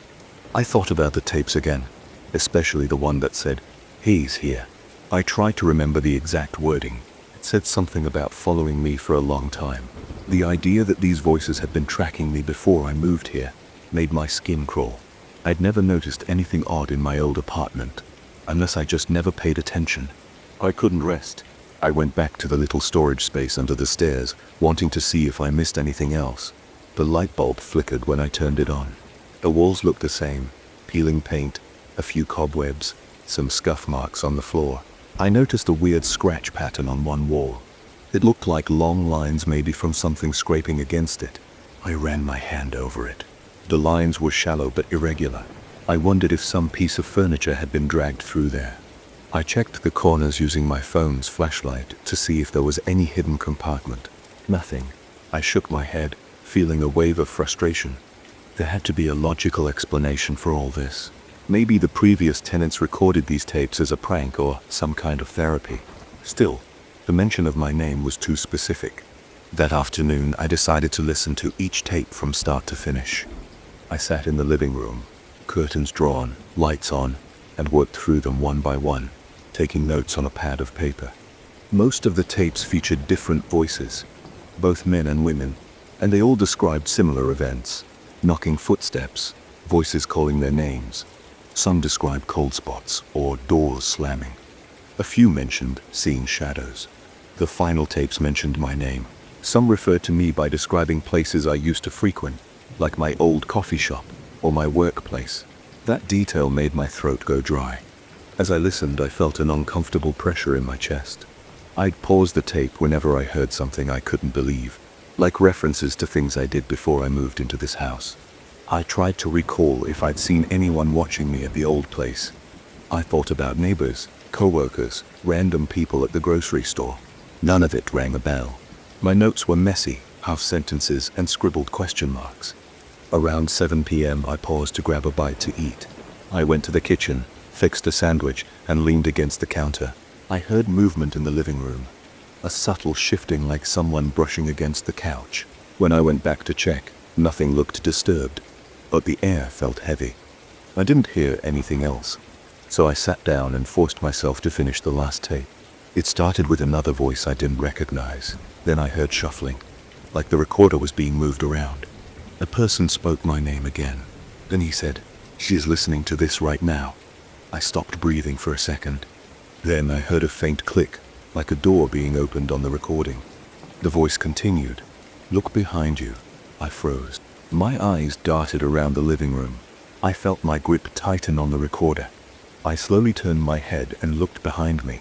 Nothing, just the wall and the hallway leading to the kitchen. My hands were slick with sweat. I turned off the tape. I couldn't do it anymore. I sat there, heart pounding. I tried to focus on what to do next. I considered leaving the house, but I didn't know where else to go. I had just moved here, and I didn't want to run off just because of some creepy tapes. I paced around the living room. My legs felt jittery. Each step made the floor creak. I opened the curtains to let in the fading daylight. Outside, the street was empty. A neighbor's porch light was on. It made me feel a little less alone. That night, I went to bed with every light in the hallway on. I heard a few thumps here and there, but I didn't investigate. I stayed under the covers, staring at the ceiling, waiting for morning. The next day, I explored every inch of the house. I checked the attic, the basement, even the crawl space under the back porch. I found nothing unusual except old dust and spider webs. I still live here. I keep the tapes in that shoebox in a closet upstairs. I haven't listened to them in a while. Sometimes I hear taps on the walls or weird footsteps at night. I don't investigate anymore. I try to ignore them, but I can't stop thinking about how those tapes knew so much about me. Sometimes I lie in bed, wondering if there are more tapes hidden somewhere, or if a new tape is being recorded right now, capturing everything I do. I haven't told anyone about it. I don't want to be labeled as the paranoid new guy who thinks his house is haunted. For now, I'm trying to stick it out. The knocks and creaks still happen. I still feel like someone's watching me sometimes, but I choose not to look deeper. I don't want to hear more predictions. I don't want to hear another voice call my name and match the exact second I'm standing in that same spot. That's all there is to say. In here, living with these tapes, these odd sounds, and this under-the-stairs space that still smells stale and flickers with that old light bulb. I wish I'd never pressed play in the first place. But now it's too late. If the tapes are right, there's more in store. The only question is whether I'll ever have the courage to listen again. I first heard the rumors about those caves when I was sitting in a small diner near the foothills. A local man mentioned strange echoes in one of the deeper caverns. He said the sound sometimes repeated parts of a person's speech, but not in the usual way an echo does. I remember how he leaned forward over his coffee cup and said, "That place isn't right." His face looked pale, like he'd seen or heard something that wouldn't let go. I felt a tightness in my chest just from the way he said it. Still, I wanted to see those caves for myself. I'm not big on superstition, and I never liked being scared off by vague warnings. But I can't deny I felt a spark of unease. Something about his eyes told me he wasn't making it up. The first time I approached the mountains, I parked my truck in a clearing. The air was cool, and the slope looked steep ahead of me. I felt the crunch of gravel under my boots. I took a heavy flashlight in my backpack, which held some spare batteries, a bottle of water, and a basic first aid kit. My plan was simple: hike to the known entrance, see if I could find the rumored side passage where the echoes were supposed to be strongest, and take a few pictures. I'm not a professional cave explorer or anything, I just like to check out places people consider strange. It's more of a hobby than anything else. But that day, as I stared at the dark opening in the rock, I had a sudden urge to turn around. The wind picked up a bit, and a few loose stones tumbled down the slope behind me. I felt my pulse quicken, but I told myself to keep moving. Inside the cave, the temperature dropped sharply. My breath came out in short puffs. I shone my flashlight around and saw a tunnel that sloped downward. The walls were damp and stained with small patches of moss. Tiny droplets of water trickled from the ceiling. The sound of dripping water echoed in a slow, rhythmic pattern. Every step I took kicked up dust and bits of gravel. I kept moving forward, eyes scanning for any sign of an unusual chamber. After a while, I came to a spot where the tunnel forked into two directions. On the left was a narrower path with old wooden beams that looked like they'd been placed there ages ago to support the ceiling. On the right was a wider route that had a slight downward slope. I chose the narrower path first. The deeper I went, the stronger my sense of isolation became. The silence was so intense that my own heartbeat echoed in my ears. I noticed a faint breeze coming from somewhere ahead, which felt odd because I was deep underground. Then I noticed shapes on the walls. They were faint outlines of human-like figures, drawn in what looked like a reddish pigment. I brushed my fingers lightly across them. The pigment flaked slightly to the touch. At that moment, I realized these weren't just random lines. There was a pattern showing figures standing around a large shape that looked like a swirl or vortex. It was crude, but clear enough to tell it was important to whoever painted it. I kept my flashlight trained on the walls as I went further. The passage opened up into a larger chamber with a high ceiling. Stalactites hung overhead, and the floor was uneven with small jagged rocks. My footsteps echoed with a metallic ring. A chill ran down my spine when I spotted more drawings on the far wall. This time they showed people pointing upward toward these weird specter-like forms. I stepped closer, crouching low to avoid a low-hanging rock. The figures had long arms and were positioned in a way that suggested they hovered in the air. The human shapes below them were arranged in a circle, almost as if they were performing some kind of ritual or maybe just meeting those forms. I suddenly heard a whisper-like sound behind me. I spun around, flashlight shaking in my hand. The beam only showed wet rock in the mouth of another passage behind me. My throat felt dry. The whisper had sounded almost like my own voice, but too faint to be sure. I stayed silent for a moment, listening. The dripping water continued. My heart thumped hard in my chest. I took a few steps back toward the tunnel, not fully ready to turn my back on the room. Then I heard it again, an echo, but it felt out of sync with my own movement. I muttered, "Hello?" My own voice bounced back to me, but it wasn't a normal echo. Instead, I heard something else layered under it, like a distorted attempt at repeating my words. I felt a shiver across my arms. My muscles tensed and I tried to swallow the lump in my throat. I walked closer to the wall with the drawings, shining the flashlight from one end to the other, searching for more detail. Near the bottom, I noticed a series of smaller figures leaving the main scene, heading towards something that looked like a bright shape, possibly the surface above them. The specter form seemed to follow. The whisper returned, but this time it sounded like words I couldn't understand. It was like hearing someone speak a language you've never heard before in a very soft voice right next to your ear. I whirled around, the flashlight beams scattering across rocks. Still no one there. I backed out of that chamber and hurried through the tunnel. By the time I reached the fork again, I was panting, my skin felt clammy and covered in goosebumps. I needed air, so I walked back out the way I came, nearly tripping on the uneven ground. A surge of relief hit me when I finally saw daylight again. On the surface, the wind felt colder than before. The sun hadn't moved much, so I figured I had only been down there for maybe an hour or two. My stomach churned and I realized I hadn't eaten since morning. I hopped in my truck and drove back to the motel where I was staying. That night, I couldn't sleep well. Every time I closed my eyes, I heard that soft whisper. It was like it was gently repeating random syllables, trying to mimic my voice. Around 2 in the morning, I got out of bed and sat by the small table in the corner of the room, trying to calm myself with slow breathing. I told myself maybe it was just my mind playing tricks, but I decided I needed better proof. If something was going on down there, I wanted to record it. The next day, I bought a small digital recorder. It wasn't anything fancy, but it had a decent microphone. I headed back to the cave around midday. A couple of hikers passed me on the trail, but they didn't seem to be heading for that specific cavern. I didn't warn them about anything. I just nodded and kept going. My hands felt sweaty, and I could feel my heartbeat in my neck. Part of me wanted to turn around and forget it, but the thought of letting that weird echo keep me up at night without trying to capture it felt worse. I entered the same tunnel, noticing that the temperature drop still felt dramatic. My breath looked thick in the flashlight beam. I made sure the recorder was turned on and clipped it to my jacket. I spoke a few words as I walked, describing the surroundings. My voice echoed softly off the walls. At first, everything was normal. I heard my footsteps, my breathing, and the drip of water.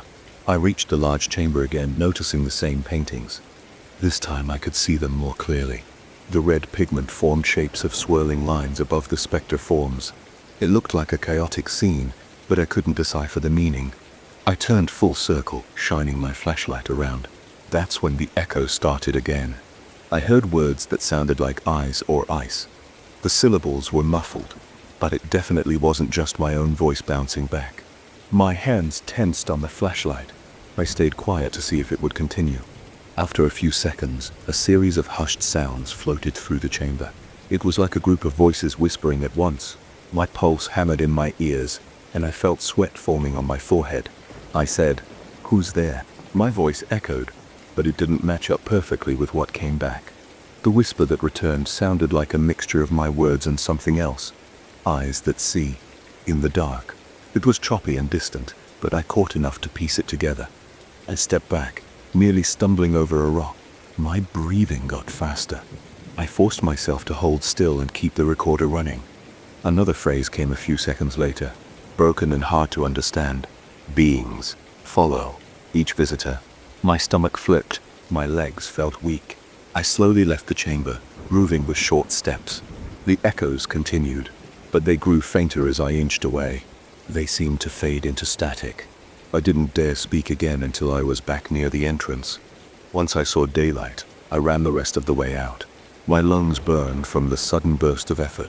Outside, I snatched the recorder from my jacket and replayed the last few minutes. At first I only heard my own voice and some random echoes. Then it came. Faint, but definitely there. Voices. Fragmented words. Eyes that see in the darkness and beings that follow. I froze in the parking area. The recorder was still playing in my hand. My heart pounded in my chest, and I stared at the tree line like something might come crawling out. I had proof that I wasn't imagining it, but that didn't feel good. It felt horrifying because I couldn't explain it. That night in the motel, I tried playing the recording again with headphones. The voices were clearer on headphones, but they had this warbling effect. It reminded me of radio static mixed with breathy whispers. I felt goosebumps on my arms and a knot in my stomach. The worst part was that after I took the headphones off, I still heard a faint whisper in my ears. I sat on the edge of the bed. My eyes were locked on the recorder. I thought about driving home first thing in the morning, just leaving it all behind. But a part of me needed answers. I kept telling myself there had to be a logical explanation, like some bizarre acoustic phenomenon, or maybe a trick of the wind. However, the mention of eyes watching in the dark, plus the images I saw on those walls, made me think there was more going on. The next few days, I couldn't shake the feeling that something was following me. I'd be standing in line at the local grocery store, and I'd hear a soft hiss behind me. I'd spin around, but no one was there. At night, I'd wake up to faint sounds in my motel room like distant whispers calling my name. My appetite dropped, and I noticed my hands shaking whenever I tried to eat. Even daylight didn't help much. I'd be walking around outside feeling the sun on my face and that echo would still ring in my ears. It wasn't constant, but it was enough to keep me on edge. I grew paranoid, checking corners and expecting to see shadows that weren't there. I replayed the cave recording over and over, hoping to find some clue or sign that it was just a hoax. But it always sounded the same, words about eyes and beings repeated like a broken warning. One evening I sat in the truck staring at the path that led back to the cave. I had two choices: go back in for a final look, or leave. A rational part of me said to drive away and never return, but I couldn't push aside the feeling that something had marked me. It was as if the cave had reached inside my head. The best way to break free, I thought, might be to face it directly. If I could force whatever it was to show itself, maybe I could prove it was just an echo or some weird trick. So here I am, sitting behind the wheel, the engine still running. My hands are sweating on the steering wheel, and my heart feels like it's going to burst out of my chest. I can keep living with this constant tension. Either I confirm there's nothing really there, or I encounter whatever it is and find a way to end it. I shut off the engine and grab my flashlight, a fresh set of batteries, the recorder, and a small handheld camcorder. I approach the mouth of the cave, feeling the hair on the back of my neck stand up. The smell of damp rock hits me again and I start down the tunnel. My legs feel like they're made of lead. The dripping water echoes louder than before. Or maybe my nerves are amplifying everything. I record every step, describing the path in a low voice, forcing myself to sound calm. I reach the large chamber, and the paintings are still there. The red pigment stands out in my flashlight beam. I speak into the recorder. "I'm back. I want to know what you are." My voice shakes on the last word. I stand in silence for a long moment. My breath is ragged. The chamber stays quiet aside from the water dripping. Then I hear a small click in my headphones. This time, I'm monitoring the recorder in real time. A faint voice breaks through. It's not an echo. It says something about seeing in the shadows. I can catch it all. I swallow hard, feeling my pulse pound in my throat. My flashlight flickers. I tap it lightly, and it stabilizes. Then a breeze blows past me, colder than the rest of the air. It almost feels like something brushed against my arm. My shoulders tense, and I spin around, shining the flashlight in every direction. Nothing moves. I feel dizzy. The whisper returns, forming words. "See, you." My chest tightens, and for a second I can't catch my breath. My instincts scream at me to leave, but I manage to speak again. "Why are you here?" The reply doesn't come immediately, just a light static. "Then you carry us out." That phrase hits me like a punch in the gut. My mind races, remembering the paintings of those specters following human figures to the surface. I think about the possibility that whatever's in here doesn't stay behind. When I drop the recorder, I grab it off the ground, but my hands are shaking so badly I can barely keep my grip. The fear is overwhelming. My heart thuds in my chest and my breathing feels shallow. Every nerve in my body tells me to run. Without another word, I stumble toward the tunnel. My foot slips on a loose rock, and I catch myself on the wall, scraping my palm. The pain is sharp, and I feel warm blood trickle. I push forward, not caring about anything except getting out. The walk back to the surface feels longer than before. I keep expecting to hear footsteps behind me, but I only get more of those faint whispers echoing against the rock. They sound like laughter or faint chatter, but I can't make out exact words. Finally, I see the gray light of the entrance. It's late in the afternoon, and the sun is behind the mountains, casting long shadows on the ground. I rush toward my truck and fling the door open, tossing my gear inside. My hands fumble with the keys, and I drop them once before getting the engine started. My lungs burn with each breath, and my entire body trembles. I tear out of that clearing, bouncing over the rough ground. Even as I drive away, I sense something lingering on me. My ears still pick up a soft hiss like a voice, reminding me it's not done. Now I'm sitting in a different motel, a few towns over, trying to decide what to do. I can't deny that the whispers have followed me. I still hear them at night, especially when the room is quiet. They seem to get louder when I let myself think about the cave. I have no clue how to remove this sense of being watched. Sometimes I feel a presence in the corner of my eye. Whenever I turn my head to check, it's gone, but the feeling remains. Seem jumpy and exhausted. Part of me thinks I should just keep running, keep driving until I'm across the country. Another part wonders if that even matters. Maybe whatever latched onto me can't be escaped by distance alone. I haven't made my final decision yet. The fear sits in my stomach like a stone. My nerves are shot, and I can't imagine going back into that cave alone. But if I don't, will I live with these echoes forever? Right now, I'm just staring at the recorder on the table. In trying to steady my breathing and clear my head, I don't know what happens next. All I know is that those warnings about eyes in the darkness feel very real. And I'm not sure if I can handle carrying them with me any longer. For now, I'm just sitting here listening to the silence that's embracing me for the next whisper that I know is coming. I remember the day I arrived at the old castle. I had driven for hours on narrow roads, passing fields and small villages that looked quiet and untouched by modern life. The castle itself stood on a hill with tall, dark stone walls and narrow windows. Its presence made my stomach tighten. I felt drawn to it as soon as I got out of my car. The air around it felt heavy and cool, even though it was late summer. I wanted something different and unsettling. So I headed straight for the oldest wing of the castle to see if I could stay there. I had read about the place in a travel brochure that promised a unique medieval atmosphere. The woman at the reception desk raised an eyebrow when I insisted on staying in the oldest room, but she handed me a key without question. She told me I'd find the room at the end of a dark hallway on the second floor near the spiral stairwell. I carried my suitcase inside and followed her directions. The corridor felt dusty and smelled of old stone. The walls were lit by a few electric lights that cast weak yellow pools on the floor. Every step made a hollow sound against the old wood beneath the thin carpet. I could hear the wind outside rattling the small windows at the end of the hall. My chest felt tense, and I kept looking over my shoulder, even though I hadn't seen anything unusual. Finally, I found my door. It was a heavy wooden door with black iron hinges. The key screeched when I turned it. Inside the room was small, with a four-poster bed, a wooden dresser, and a fireplace that looked like it hadn't been used in years. A single window led to a faint glow, but it was mostly shadows in there. I dropped my suitcase and took a moment to breathe. The quiet felt unsettling. I switched on the one lamp in the room.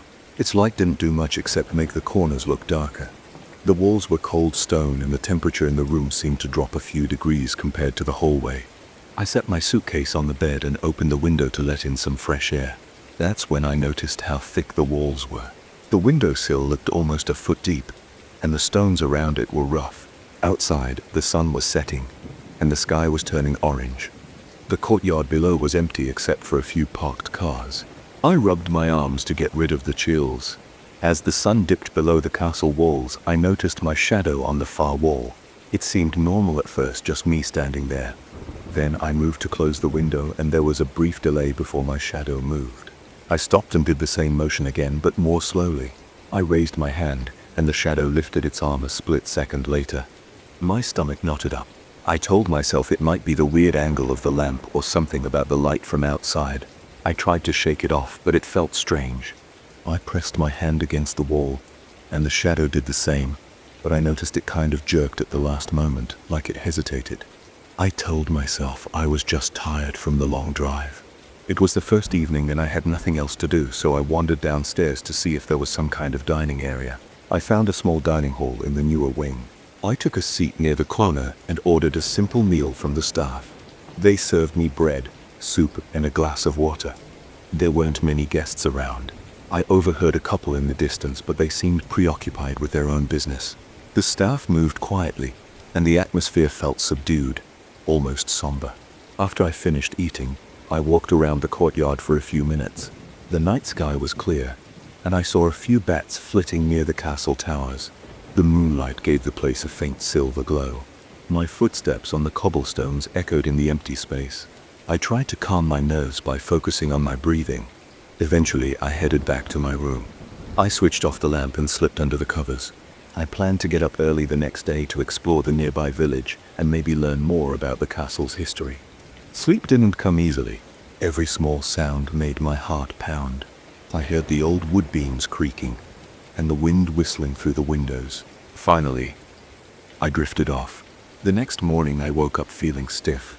My back hurt from the old mattress, and I noticed the shadows under my eyes. I got dressed quickly and went downstairs. I asked the receptionist if there were any guided tours available. She said there was one in the late morning, so I joined it. The tour guide was a local man in his 40s. He spoke about the castle's construction, the families who had lived there, and various renovations over the centuries. The group walked through the courtyard, the main hall, and then up into one of the towers. Nothing felt out of place until we reached a narrow room in the tower. It had large windows facing the surrounding countryside. The guide pointed out that this room used to be some sort of guard post. Then he casually mentioned a rumor about a living shadow that caused problems in one of the older sections of the castle. He smiled in a joking way, but I noticed my heart pounding. I asked him for more details, but he waved it off like local folklore. After the tour, I pulled him aside and asked him directly. He shrugged and said there's a story about a shadow that doesn't match the person casting it. He said people claimed it belonged to a spirit or force trapped in the castle, waiting for a chance to escape. I asked him if it ever harmed anyone. He said there were no official records of injury or death, but a few guests over the years had left the castle earlier than planned, complaining that something felt off. He said the staff tried not to talk about it because it scared away business. When I got back to my room, I stared at the spot on the wall where I had noticed the delayed movement the day before. My skin crawled as I felt it. I stepped in front of the window and watched my shadow on the stone floor. I moved my arm in a slow circle. The shadow moved with me, but I noticed a split-second difference again. It was like a slight lag in a video call. My stomach felt tight, and I swore softly under my breath. Over the next few days, I tried to ignore it. I walked around the castle grounds, took photos, and ate my meals in the dining area. At night, I read a book or scrolled through my phone, but every time I looked up, I felt like the shadow was out of sync. One afternoon, while I was in the corridor heading to my room, I saw my silhouette on the wall. It looked taller than me. At first, I thought the lighting angle was playing tricks, but as I walked, the shadow seemed to stretch itself. I stopped, but for a heartbeat, the shadow kept moving. That made me break into a cold sweat. I tried to keep calm, but I couldn't help testing it.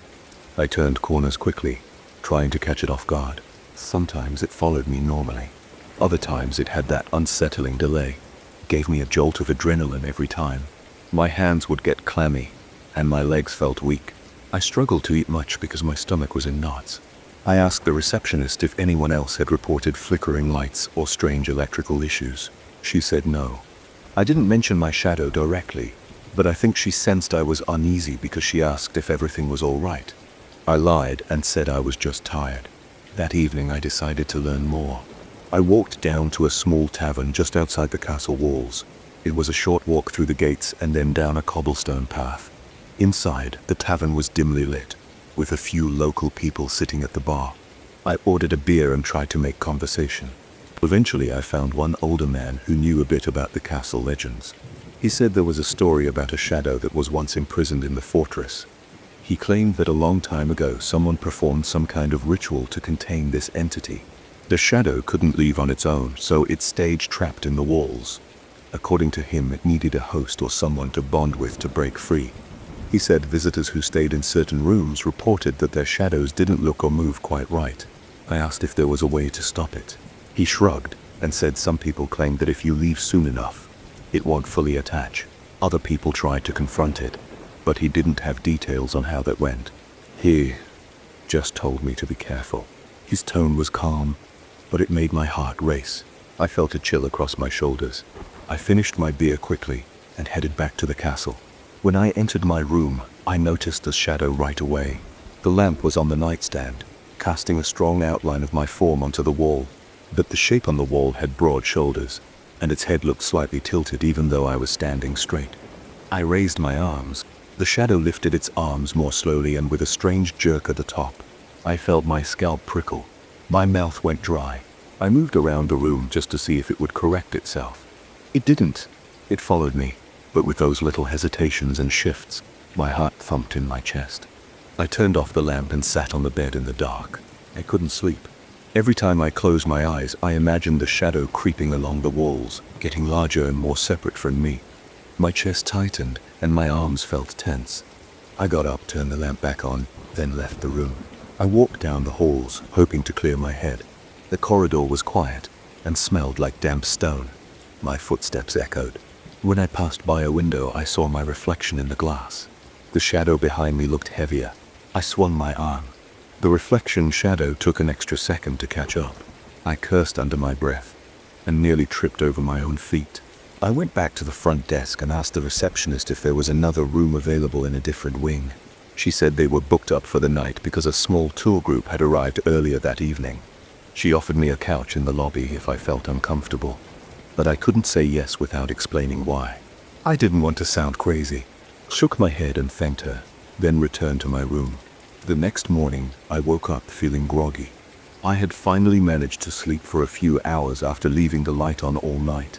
My body felt achy. I decided I wasn't going to stay any longer. I started to pack my suitcase. As I moved around the room, I saw the shadow on the wall again. It had a distinct outline that didn't match my arms or shoulders. My hands shook and my heart pounded. I grabbed my things and rushed down the stairs ready to check out. At the reception desk, I handed back the key. The receptionist asked if everything was okay. I told her I had to leave for personal reasons. She looked at me with concern, but didn't push for details. I walked outside into the courtyard. The air felt cool against my face. My legs were shaky, and my pulse was racing. I got to my car, tossed my suitcase in the back seat, then started the engine and pulled out. In the mirror, I saw the interior of the car, and a hint of my outline in the back seat from the morning sun. My shadow looked normal at that moment, just a typical dark shape. My heart was still pounding, but I felt a small bit of relief. I kept my eyes on the road as I wound my way back down the hill toward the main highway. Halfway to the first town, I noticed the late morning sun was casting my shadow on the driver's side door. I glanced at it while turning the steering wheel. For a second, it looked like the shape had a slight delay again. My breath caught in my throat. I kept my hands tight on the steering wheel and forced myself not to look directly at it. My eyes started to water from stress. I told myself I was just imagining things. I didn't stop until I reached a gas station about an hour away. I parked, got out, and stretched. The sun was high in the sky. I stepped around the car and looked at my shadow on the pavement. It seemed to move with me perfectly now. I felt my breathing slow down just a bit. I went into the station, bought a bottle of water, and tried to steady my nerves. I looked at my reflection in the window. I saw the same exhausted face I always saw. The shape behind me looked normal too. Still, I couldn't shake the unease. I thought about the old man in the tavern saying that if you leave soon enough, it won't fully attach. I was hoping I got out in time. The memory of the shadow hesitating and stretching stayed with me though. Even as I drove away, I kept glancing at my side mirror, half expecting to see something out of place. I never saw anything definitive, but my body remained tense for days afterward. I haven't gone back to that castle. I don't plan on visiting again. Sometimes I think about how the local legend said the shadow wanted to escape by attaching itself to someone. It makes me uneasy. I haven't noticed any lingering oddities, but I still get anxious when I'm in a dimly lit room. Whenever I see my shadow stretch across a wall, I feel my heart skip a beat. I remember that half-second delay in the castle. I remember the shape that didn't line up with my real body. I remember an old man saying, "If you leave soon enough," and I remind myself that I left before it could do whatever it planned. I think I did anyway. Sometimes I check the mirror and watch my own outline move just to be sure. If it hesitates, I feel that same surge of panic. So far, though, it looks normal. I hope it stays that way. If it doesn't, I don't know what I'll do. But for now, I'm away from those stone walls in that dark corridor, and I'm trying to forget the moment my shadow fell out of sync. I can't erase it from my memory, but I can try to ignore it, and that's all I can do. I ripped out a section of the old drywall in the hallway one morning, and saw dark shapes spreading along the corners of the ceiling. At first, I thought it was just moisture, maybe a sign of a leaky roof, but then I noticed these shapes had contours that reminded me of faces. The outlines looked like they had eyes and twisted mouths. I felt something in my gut tighten. I had been in this house for a few weeks, trying to fix it up, but I hadn't seen anything strange until that day. I tried to ignore it at first.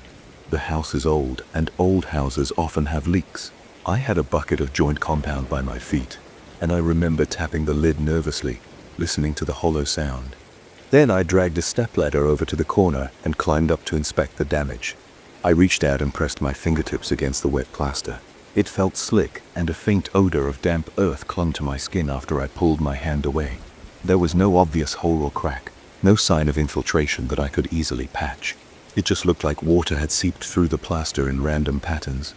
Except the patterns didn't look random at all. I spent the rest of the day scraping off the old paint, applying sealant, and trying to force myself not to stare at those shapes. Every time I glanced back, I felt like they changed a bit. It's hard to explain. but I kept seeing new angles, like new curves forming. The shapes weren't moving in a normal sense. It was more like I'd leave for 10 minutes and then come back, and the smudges had shifted into different outlines. When I finished for the day, I wiped the sweat off my forehead and went to bed in the makeshift bedroom I'd set up. I tried to convince myself I'd deal with it in the morning. That night I dreamed of people pressed against walls. They weren't screaming, but their mouths were open. They were inside the walls, struggling, their arms bending in strange angles, as if they were pushing through a layer of thick, wet material. I woke up gasping for air, and my skin felt damp. I blinked and realized I wasn't sweating because it was hot. I was sweating because I was terrified. My heart was pounding so hard I could hear it. I sat up in bed, stared at the dark outline of the bedroom door, and listened to the silence. The quiet felt heavy. I heard the faint drip of water somewhere behind the walls. I got up, turned on the small flashlight I kept on the nightstand, and walked to the hallway. I aimed the light at the ceiling. The shapes were still there, but I noticed some fresh outlines near the edges. I lifted a hand to my mouth. My fingertips trembled. They looked like new faces. I stood there for a minute, breathing through my nose, fighting the urge to run out of the house. I finally went back to bed, but kept the flashlight next to me in case I needed to look again. Over the next few days, I tried standard fixes. I bought new plaster, tried mold-resistant paint, and checked the gutters outside. I climbed up on the roof with a flashlight in broad daylight. I inspected every inch, felt around for soft spots, and found nothing. No holes, no broken shingles, no visible cause for the persistent moisture. Yet inside, the shapes kept returning. Sometimes they'd appear in corners I'd already repaired. I'd look up and see another faint outline like a new mouth or eyes. I started feeling a constant tension in my stomach. My breathing got shallow whenever I walked through the hallway. My hand shook when I worked. I called a local contractor to see if maybe the foundation was leaking from below. He came by, walked around, examined the place, and shrugged. He told me he couldn't see any big structural issues, no cracked pipes or obvious water damage from the plumbing. He said the house just seemed old. Maybe the humidity was higher than usual. Or maybe I needed better insulation. I thanked him and paid him for the visit, but I felt uneasy. I couldn't shake the feeling that something else was happening here. At night, my dreams got worse. I'd see these figures in a murky room. They looked soaked, their clothes sticking to their bodies. Their eyes were wide, as if they were desperate. They would extend their arms toward me, and I'd see water dripping from their fingers. Sometimes I'd hear faint voices, but never actual words. Just this muffled whispering noise that made me wake up with a tight chest and sweaty hairline. One evening, I decided I'd look into the house's history. I drove to the local records office in town. It was located in the basement of an old municipal building. The fluorescent lights flickered overhead as I flipped through property deeds and old documents in a cramped reading room. I found references to some unusual events from decades ago. There was a note about a group that used to own a nearby property. They had built underground tanks for something called purification rites. The record was vague. It didn't detail what those rites were, but I saw references to water, submersion, and ceremonies that took place beneath the ground. I felt my back tighten as I read. I rubbed my eyes and kept scrolling through the microfilm looking for anything else that might explain the strange moisture in my house. One old news article mentioned a rumor of people hearing strange sounds near old wells in the area.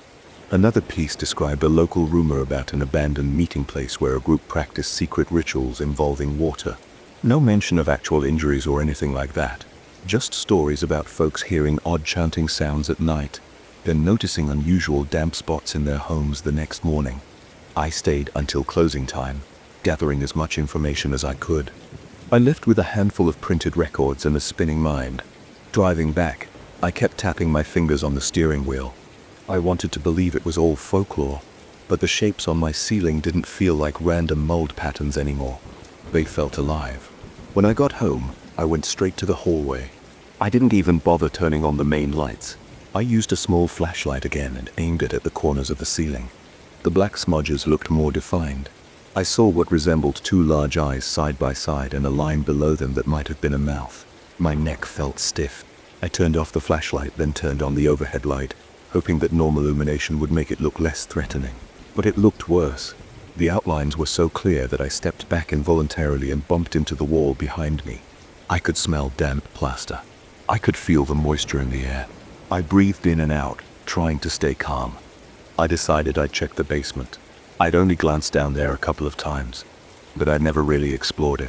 I figured maybe there was a hidden cistern or some old water tank. So, I grabbed a heavy flashlight, a hammer, just in case I needed to pry something open, and headed down the narrow stairs. The basement was cold, the air felt stagnant, and I caught a whiff of mold. There were old boxes piled in one corner, and the floor was made of rough concrete. I tapped the walls with the hammer, listening for hollow spaces. Most of it sounded solid, except for one section in the far corner.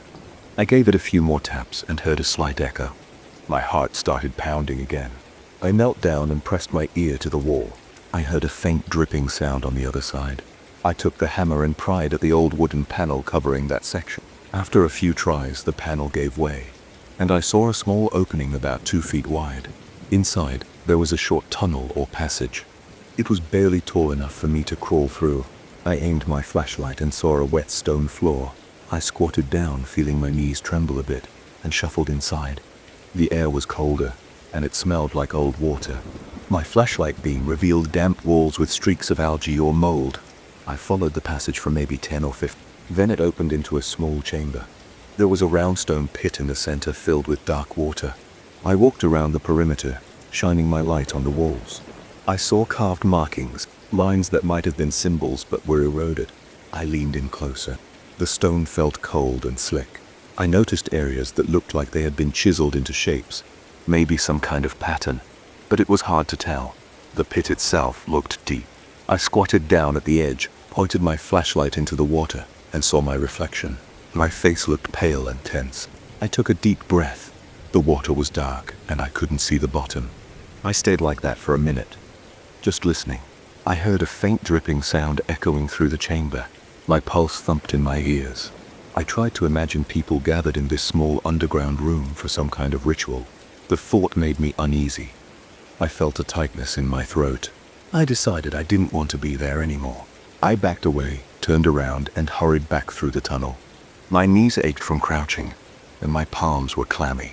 I slipped once on the wet stone, but caught myself. When I reached the basement again, I took a big gulp of air, as if I'd been holding my breath the entire time. I climbed the stairs as fast as I could without running.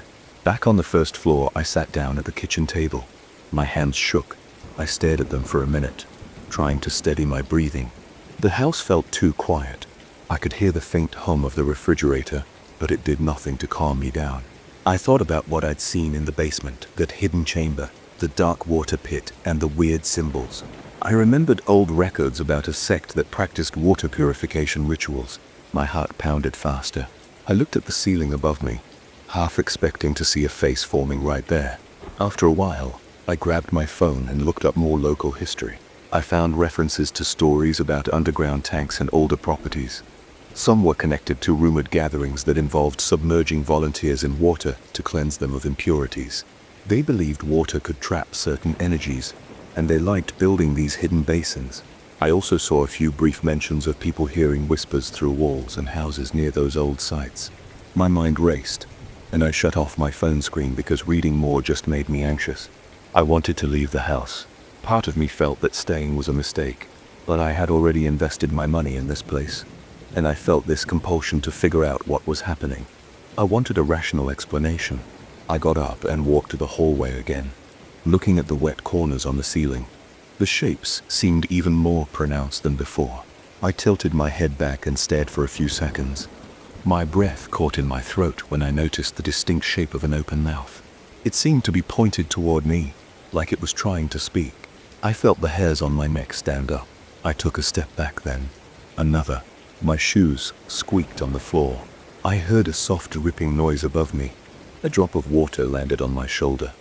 I jumped and brushed it off, then touched the spot with my fingertips. It left a dark stain on my sleeve that smelled damp, like the basement. My chest felt tight, and my legs felt weak. That night, I couldn't sleep. I lay in bed, listening for any sound. I heard faint creaks in the walls, the usual house-settling noises, but they felt magnified by my imagination. My eyes darted around the room. The plaster on the ceiling was newly painted, so I didn't see any faces there.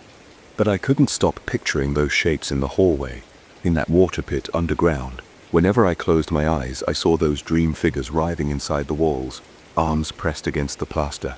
The next morning, I went outside to clear my head.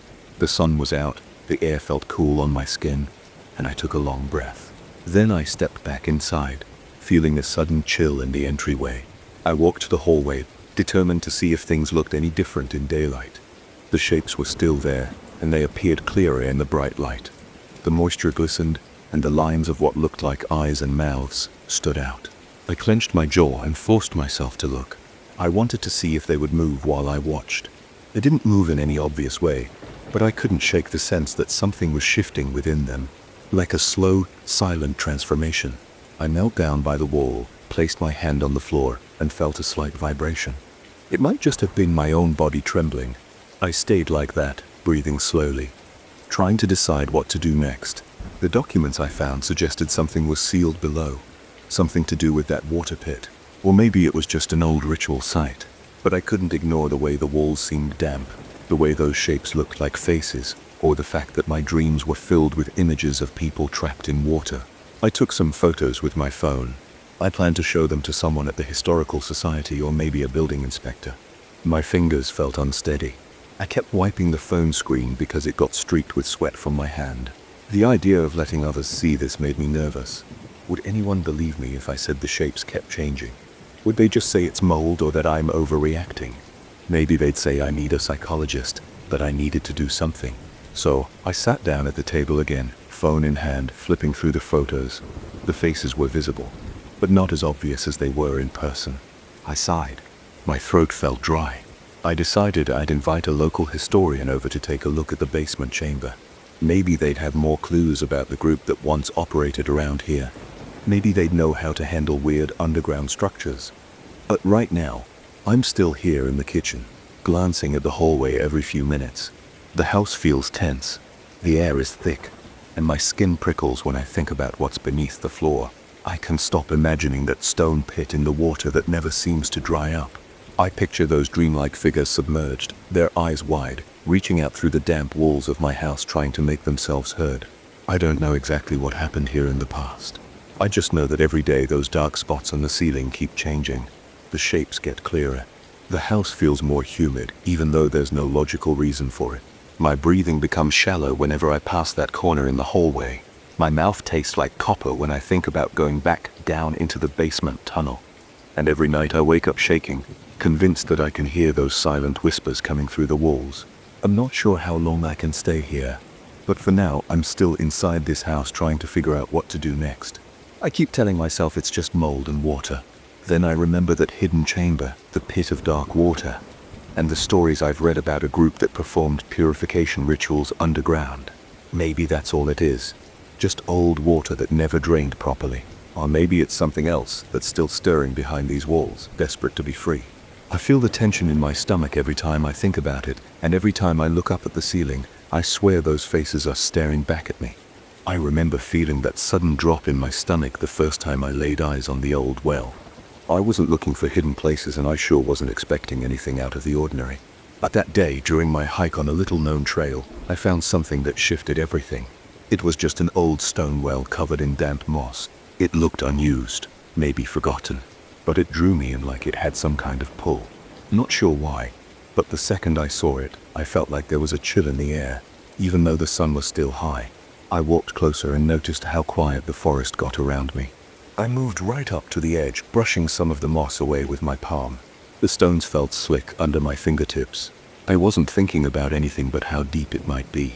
I grabbed a small pebble from the ground and dropped it inside. I listened for an echo. Instead of a normal one, I heard a weird, muffled moan. It didn't sound like an animal. It was more like a person in pain, or maybe someone whispering in a low voice. I froze. My mouth went dry and my eyes darted around, but there was no one else near me. I took a step back and glanced into the well. I couldn't see the bottom. The darkness was thick. I leaned forward carefully, but the only thing I noticed was a strange smell, like stale water and old mud. I got out of there in a hurry. I walked back along the trail, trying to act normal, but my hands were shaking. My mind kept replaying that moan. At first, I wondered if it was just my imagination. Maybe I was tired, but I could still hear it in my head. That night, I struggled to sleep. Every time I closed my eyes, I saw that well dark and silent. Then, in the middle of the night, I dreamed I was walking through an underground corridor. The walls were wet and dripping. My feet splashed through shallow water.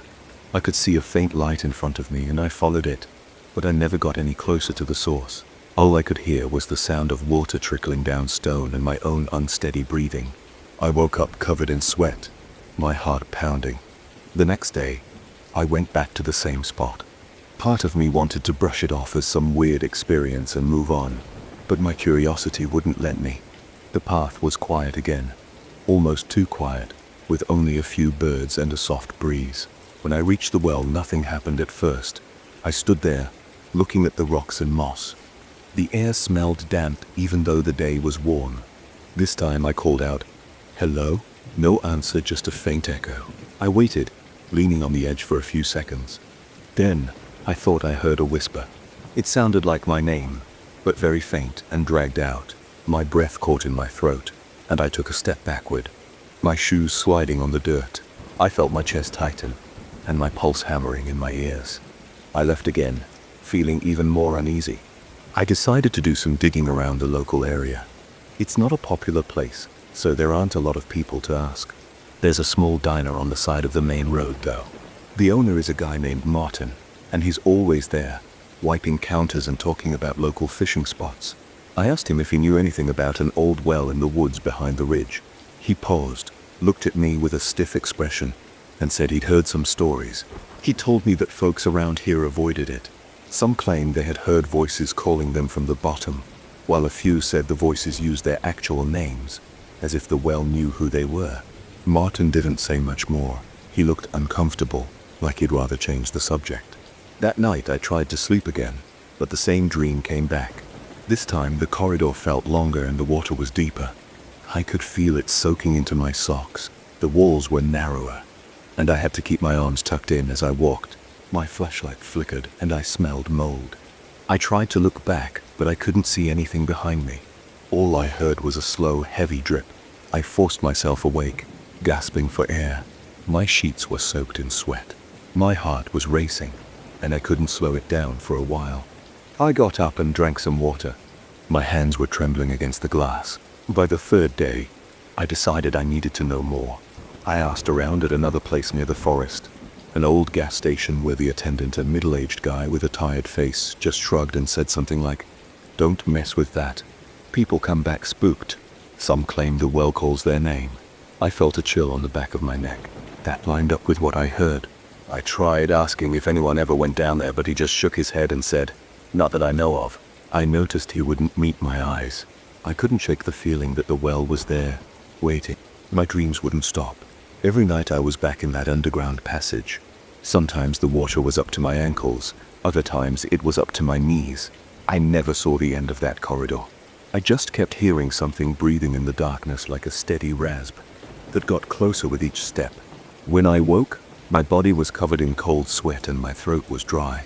I was losing sleep fast, and it started to affect my mood. I felt irritable. I jumped at small sounds. On the 5th day after I first discovered the well, I returned in the early morning. I brought a flashlight, some rope, and a few basic tools. I'm not sure what I planned to do. Maybe I just wanted to prove to myself that there was a logical explanation. The forest was damp with morning dew, and the leaves glistened under the pale sunlight. Everything smelled fresh except around the well. That same stale, musty odor lingered. When I shone my flashlight inside, I saw the interior walls were lined with slick stones. The light hit the water at the bottom, which looked murky. I couldn't tell how deep it was. I tied the rope to a nearby tree just in case. My palms were clammy and my mouth felt dry again. I swung the rope into the well, letting it dangle. The stone rim was solid, and I leaned forward to see if I could catch a better glimpse. I yelled down, "Is anyone there?" My voice echoed softly, and for a second everything was quiet. Then I heard a faint moan. It was the same muffled sound as before. My heart pounded so hard I felt it in my temples. I forced myself to stay calm and pointed the flashlight straight down. I could see the light reflecting off the water. There was a slight ripple. It looked like something was moving underneath, but the water was too murky to show anything clearly. I got this intense knot in my stomach. My instincts told me to leave it alone, but a part of me wanted to go further.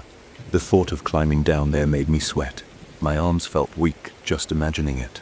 I tugged on the rope, testing its strength, but I never actually started the descent. I just stood there, heart pounding, and kept shining the flashlight. After a few minutes of that, I couldn't handle the tension anymore. I pulled the rope back up, untied it, and walked away. As soon as I got back to my car, I sat there for a while, trying to steady my breathing. My hands were shaking on the steering wheel. I felt like something was following me, even though I didn't see anyone. The next night, the dream was worse. The corridor's water was now up to my waist. I felt slimy things brushing against my legs. I kept hearing that same moan echoing through the darkness, and I sensed something at the far end waiting. When I woke up, I was shaking so hard my teeth were chattering. I decided to look deeper into local records. There was a small county office with a few dusty files about the area. I found a reference to an older structure labeled as well-built decades ago. There was a note about it being sealed once, but the file didn't explain why. It just mentioned some local rumors of voices and illusions. I couldn't find anything else. It seemed like everyone just wanted to forget about it. I asked the clerk if she knew anything, and she shrugged, saying it was just a weird old story that people around here didn't like to discuss. For the next few days, the well stayed on my mind all day. At night, I dreaded sleeping, but exhaustion caught up with me, and every time I slept, I had that same nightmare. Each time I went deeper into the corridor, each time I felt more water around my body. In one dream, I even heard my own name spoken in a rough whisper. I woke up shouting, my hair plastered to my forehead with sweat. My heart pounded so fast I felt lightheaded. I finally told myself I had to make a choice. Either I give in to whatever that thing was, or I seal it up for good. I went back to the diner to talk to Martin. I explained what I'd been going through. He looked at me like he'd heard it all before. He sat down the rag he was holding and said, "Look, if you think you can close that place off, do it. Some tried before, but they never finished the job. The stones keep shifting, and the water underneath always pushes back. Nobody really knows what's in there. Folks just stay away." I bought several bags of cement mix, a shovel, and a sturdy tarp. I drove out to the well in the late afternoon. I parked my car on the side of the old dirt road and hauled the supplies over. The forest was still quiet. The sun was lower, casting long shadows. Every step I took felt heavy. My muscles ached from stress and lack of sleep. I got to the well and stood there breathing hard. My eyes locked on the dark opening. The smell of damp stone clung to the air. My heart pounded so loud I could hear it in my ears. I started by mixing cement in a small bucket. My plan was to fill in the top portion of the well, maybe block it with rocks, and then seal it with cement.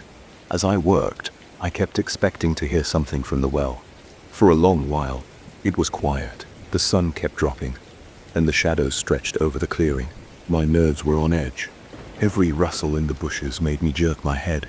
My hands were coated in cement mix and sweat. Once the mixture was ready, I began dropping small rocks into the well. They made soft splashes. Occasionally I heard a faint ripple afterward, like something was moving the water below.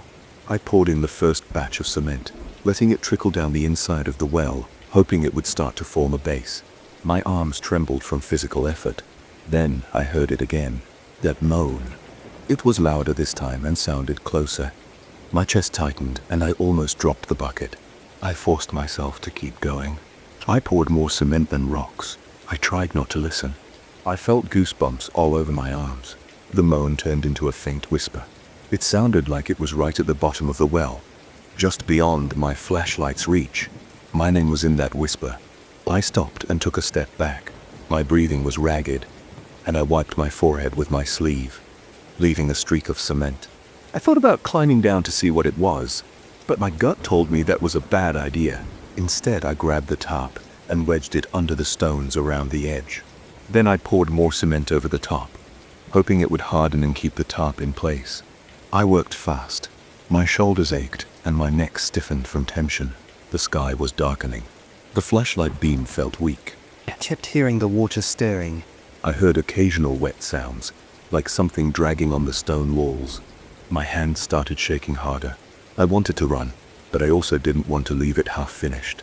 I kept piling debris on top of the tarp, adding more layers of cement. I packed it down with a shovel. My breath was coming in short bursts. Finally, when I used the last of the cement, I smoothed it over the makeshift cover. I stepped away, staring at the result. It didn't look professional, but it covered the opening. There was no obvious gap. I touched it carefully with my foot. The tarp and rock seemed solid enough, at least for the moment. I waited, listening for any sound. The forest was dead quiet. Not a single breeze. I let out a long breath. My legs felt like jelly.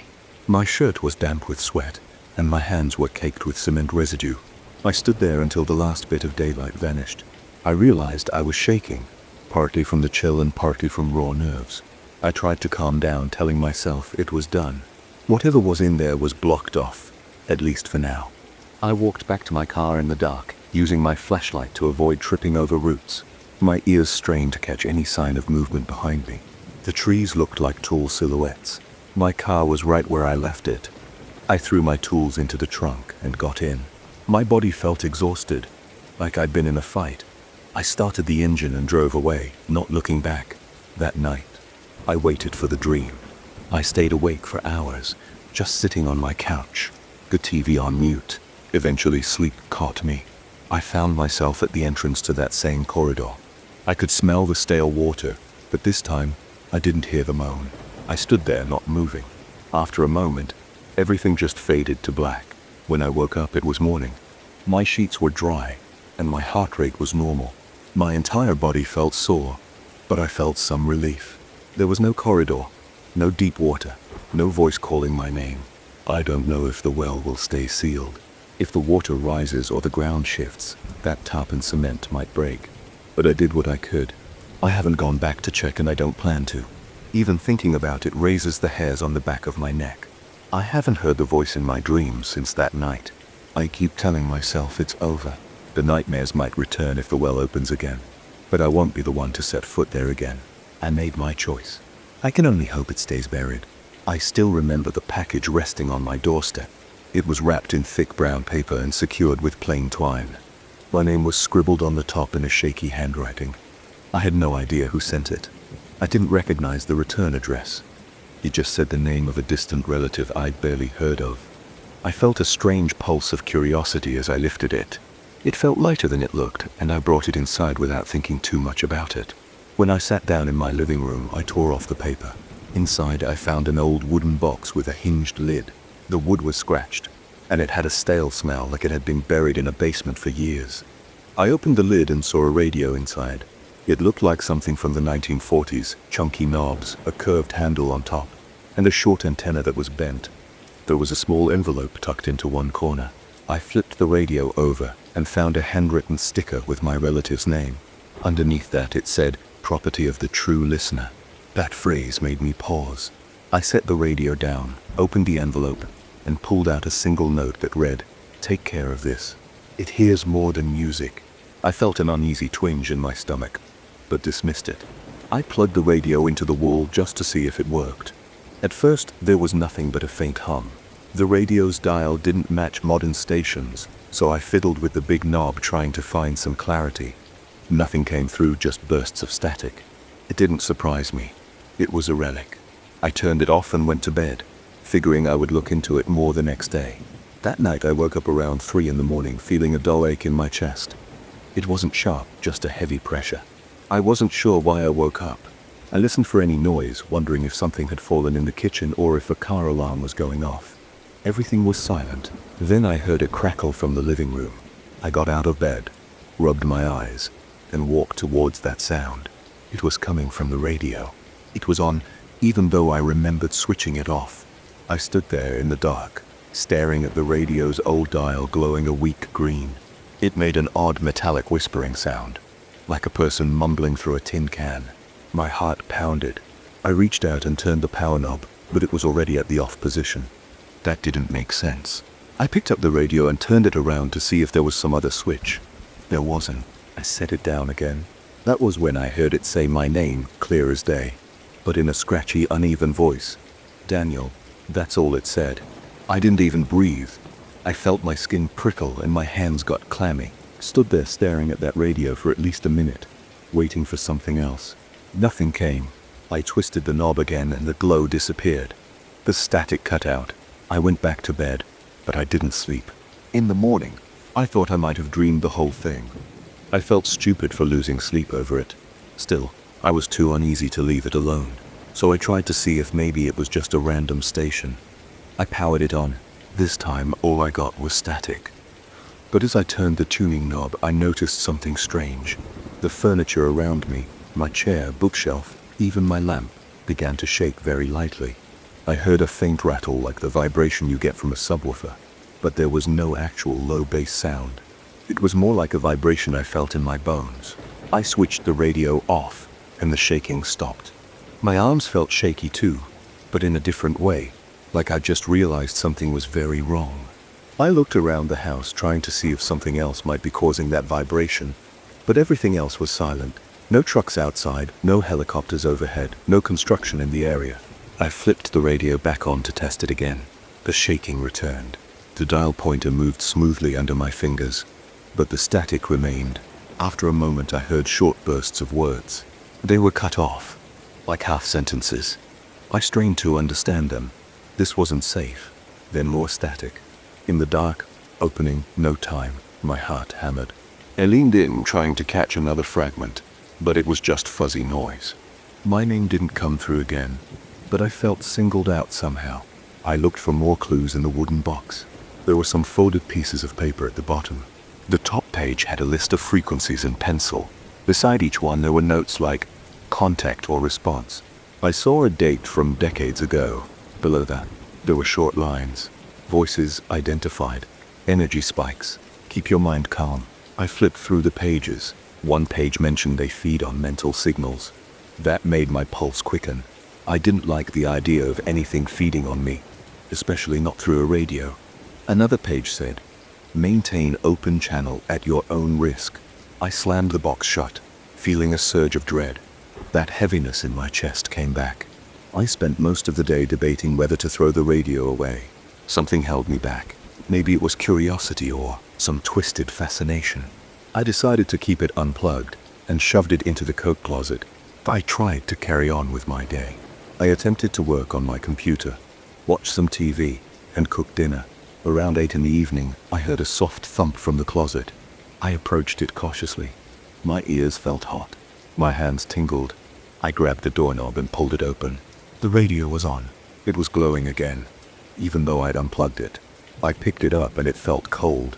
Not room temperature cold, but like icy metal. My fingertips felt numb for a second. Static crackled. Then I heard a faint voice again. It wasn't speaking clearly. Instead, it made strange clicks and buzzes like it was trying to form MERS. I wanted to smash it on the floor, but I couldn't move. I just stood there. Then I heard the radio say something that sounded like, help. It was so soft that I almost doubted I had heard it at all. I heard my own heartbeat pounding in my ears. My breathing was shallow, and I forced myself to breathe in deeper. I couldn't stay frozen. I set the radio on the couch, sat across from it, and stared. I felt sweat forming on my forehead. I remembered the notes. They feed on mental signals. I started thinking that maybe these voices, or whatever they were poking at my mind. That sensation of heaviness in my chest became more intense. My heart fluttered in a weird pattern, like it was skipping beats. The voice fell silent for a few seconds, replaced by slow, pulsing static. Then it said, Daniel, open the gate. We see you. My stomach twisted. I felt like I might throw up. I got up and pulled the plug from the wall again, even though I knew it didn't matter. The radio went silent. I needed some fresh air. I walked outside, leaving the radio behind. It was a clear night. I stared up, expecting to feel calm, but I didn't. I felt on edge, like I was being watched. My neck was stiff. I couldn't shake the tension in my body. I went back inside and sat at the kitchen table. I wanted to read more of my relative's notes.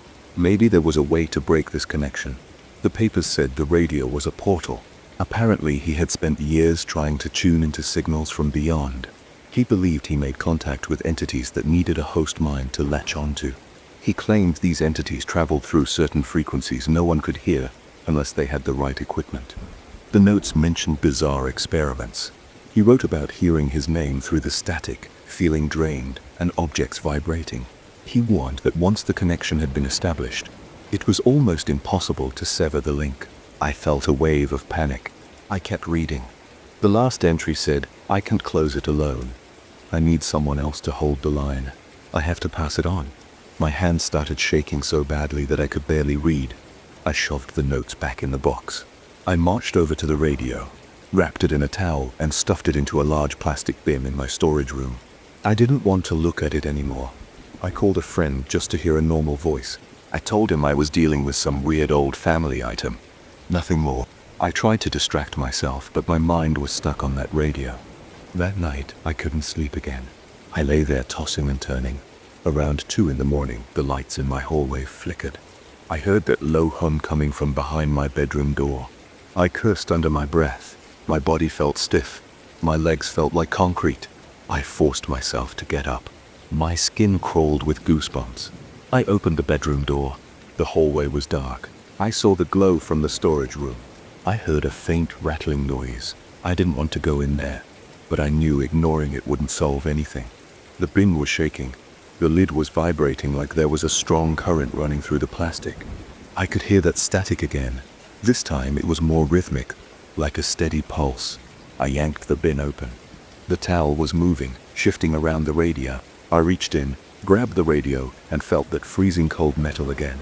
The static changed to soft mumbling. I felt all the hair on my arm stand up. I moved it to the floor and sat down next to it, swallowing the lump in my throat. I turned the dial slowly, trying to see if I could get the words to make sense. The static rose and fell. I caught fragments, open mind. Recross. Energy is near. Hungry. My chest felt tight. I clenched my teeth. I tried to speak. I said, "What do you want?" My voice shook. I waited. Static. Then I heard, "Need your thoughts?" Twice my breathing sped up. My heartbeat thudded in my ears. I remembered the notes. They feed on mental signals. They lure curious people. I didn't want to be a conduit for anything. I turned the dial again, trying to find the end of that weird frequency range. The radio squealed. The objects on the shelves around me trembled. I felt a weird pressure in my head, like something pushing. My vision blurred for a second. I blinked hard. Then I heard a rising shriek in the speaker, followed by silence. My entire body felt like it was buzzing with leftover adrenaline. I set the radio aside and stood up. My legs wobbled. I felt drained, like I hadn't eaten in hours. I left the storage room, leaving the radio behind. My hands were slick with sweat.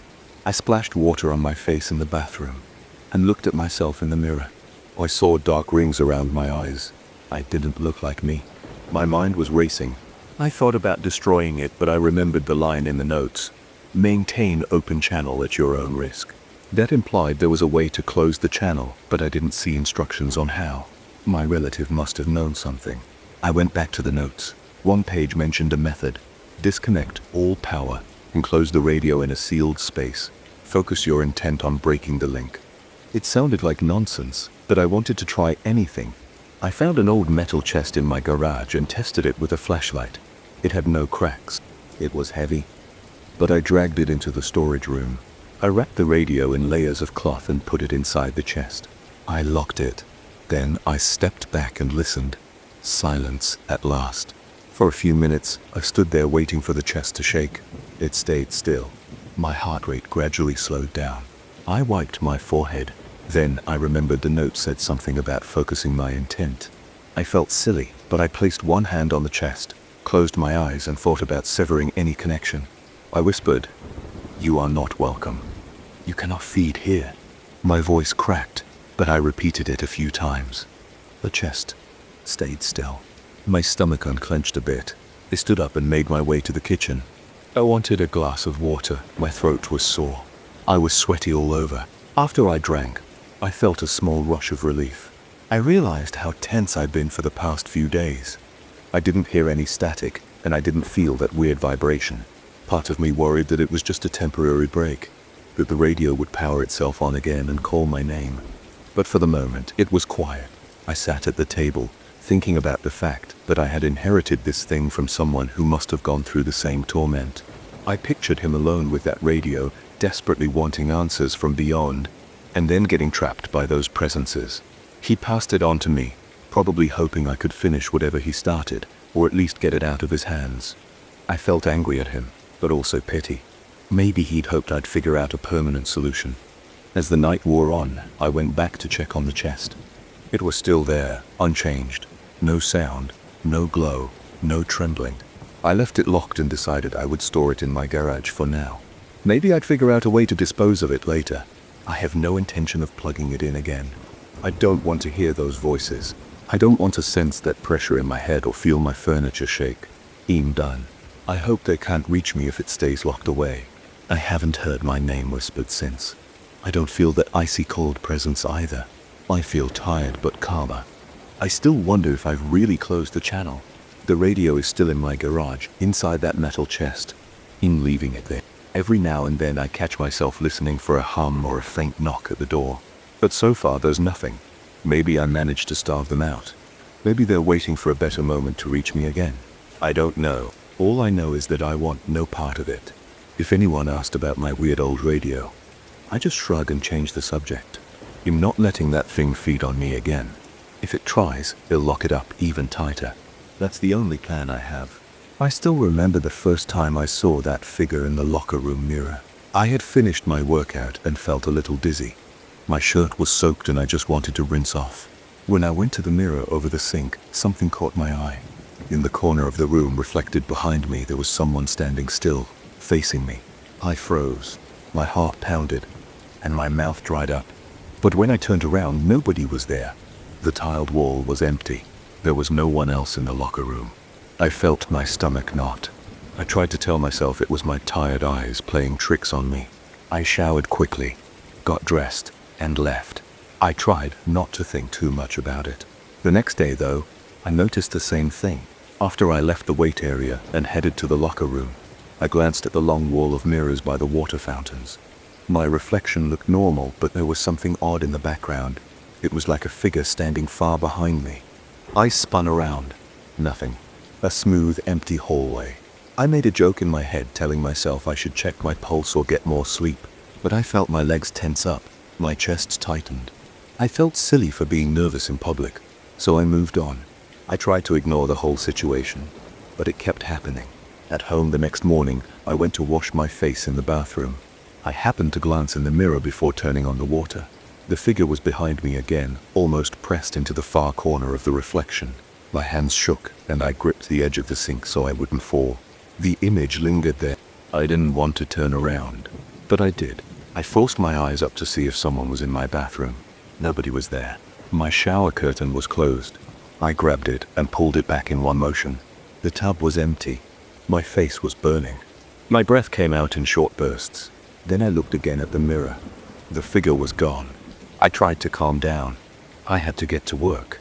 I left my house and walked to the elevator in my apartment building. The elevator has those reflective walls that show every angle of whoever's inside. I got in alone. Once the door slid shut, I saw my own reflection. Then I saw the figure behind me near the corner of the elevator. I nearly dropped my phone. I slammed the door open button, but I was so shaky that my finger slipped. By the time I finally got the doors open and spun around, there was no one behind me. The elevator was empty, as it should be. My breathing went ragged, and I felt a tingling in my arms. I got out of there. I took the stairs instead.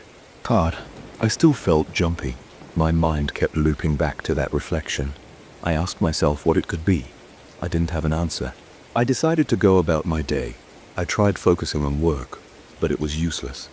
Every time I saw a glass window or a reflection on a computer screen, I twitched, expecting to see that figure. By the end of my shift, I was mentally drained. The next morning, I went to the gym again. I didn't want to give in to fear. I told myself that working out would clear my head. After my session, I went to the locker room to change. I stood at one of the big mirrors trying not to look too closely, but I had to see if that thing was there. Sure enough, out of the corner of my vision, I spotted something in the reflection. The figure was closer this time. It wasn't in the far corner of the room. It was only a few feet behind me. I couldn't make out every detail, but I saw it clearly enough to sense that it was a man. He had dark hair and stood with his shoulders squared. I felt a cold pressure around my chest. My eyes darted back to my real surroundings. The locker room was empty except for one guy at the far end, busy with earbuds on, not paying attention. I wanted to leave right away, but I also felt curious. I stepped away from the mirror, turned around, and walked to the spot where the reflection had shown the figure. There was nothing, just a row of grey lockers and a bench. I walked back to the mirror and looked again.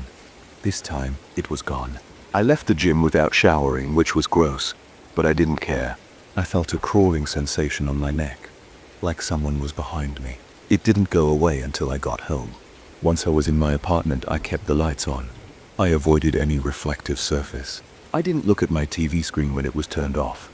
I didn't open the bathroom mirror cabinet. I just wanted to relax, but I had to make dinner, and the glass oven door and the window above the sink could still reflect things. So I kept my eyes straight ahead and tried to focus on preparing food. My arms were tense. I felt sweat gathering under my shirt. That night, I hardly slept. I kept thinking that if I opened my eyes and looked at my phone screen or something reflective, I'd see him. I dozed off at some point, but I woke up with a jolt around 3 a.m. My heart was racing. I felt cold sweat on my forehead. It was like a nightmare, but I couldn't remember the details. I stayed in bed, forcing myself to remain calm. The next day, I debated skipping the gym, but I didn't want to give up on the routine I just started. My doctor told me exercise was key for my health, so I went, feeling uneasy. I tried not to look at any mirrors, but that's difficult in a gym full of them. I did my best to face away from them. I stayed focused on free weights and avoided the machines with reflective metal. When it was time to leave, I realized I needed to change. I went into the locker room, trying to keep my eyes forward. I went to my locker, but I slipped up. As I reached for my stuff, I caught a glimpse of my reflection in the locker door. My face was pale. The figure was there again, right behind me. I swear I felt something like breath on my neck, though that might have been my imagination. I snapped my head around. It was empty, just me in a row of lockers, but in the reflection his face looked almost visible.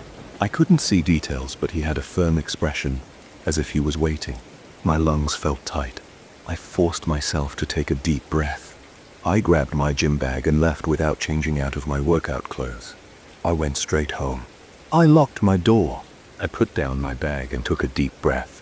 Then I turned on every light. I shut all the curtains. I avoided my reflection in the living room window. My mind raced. I felt a pounding in my temples.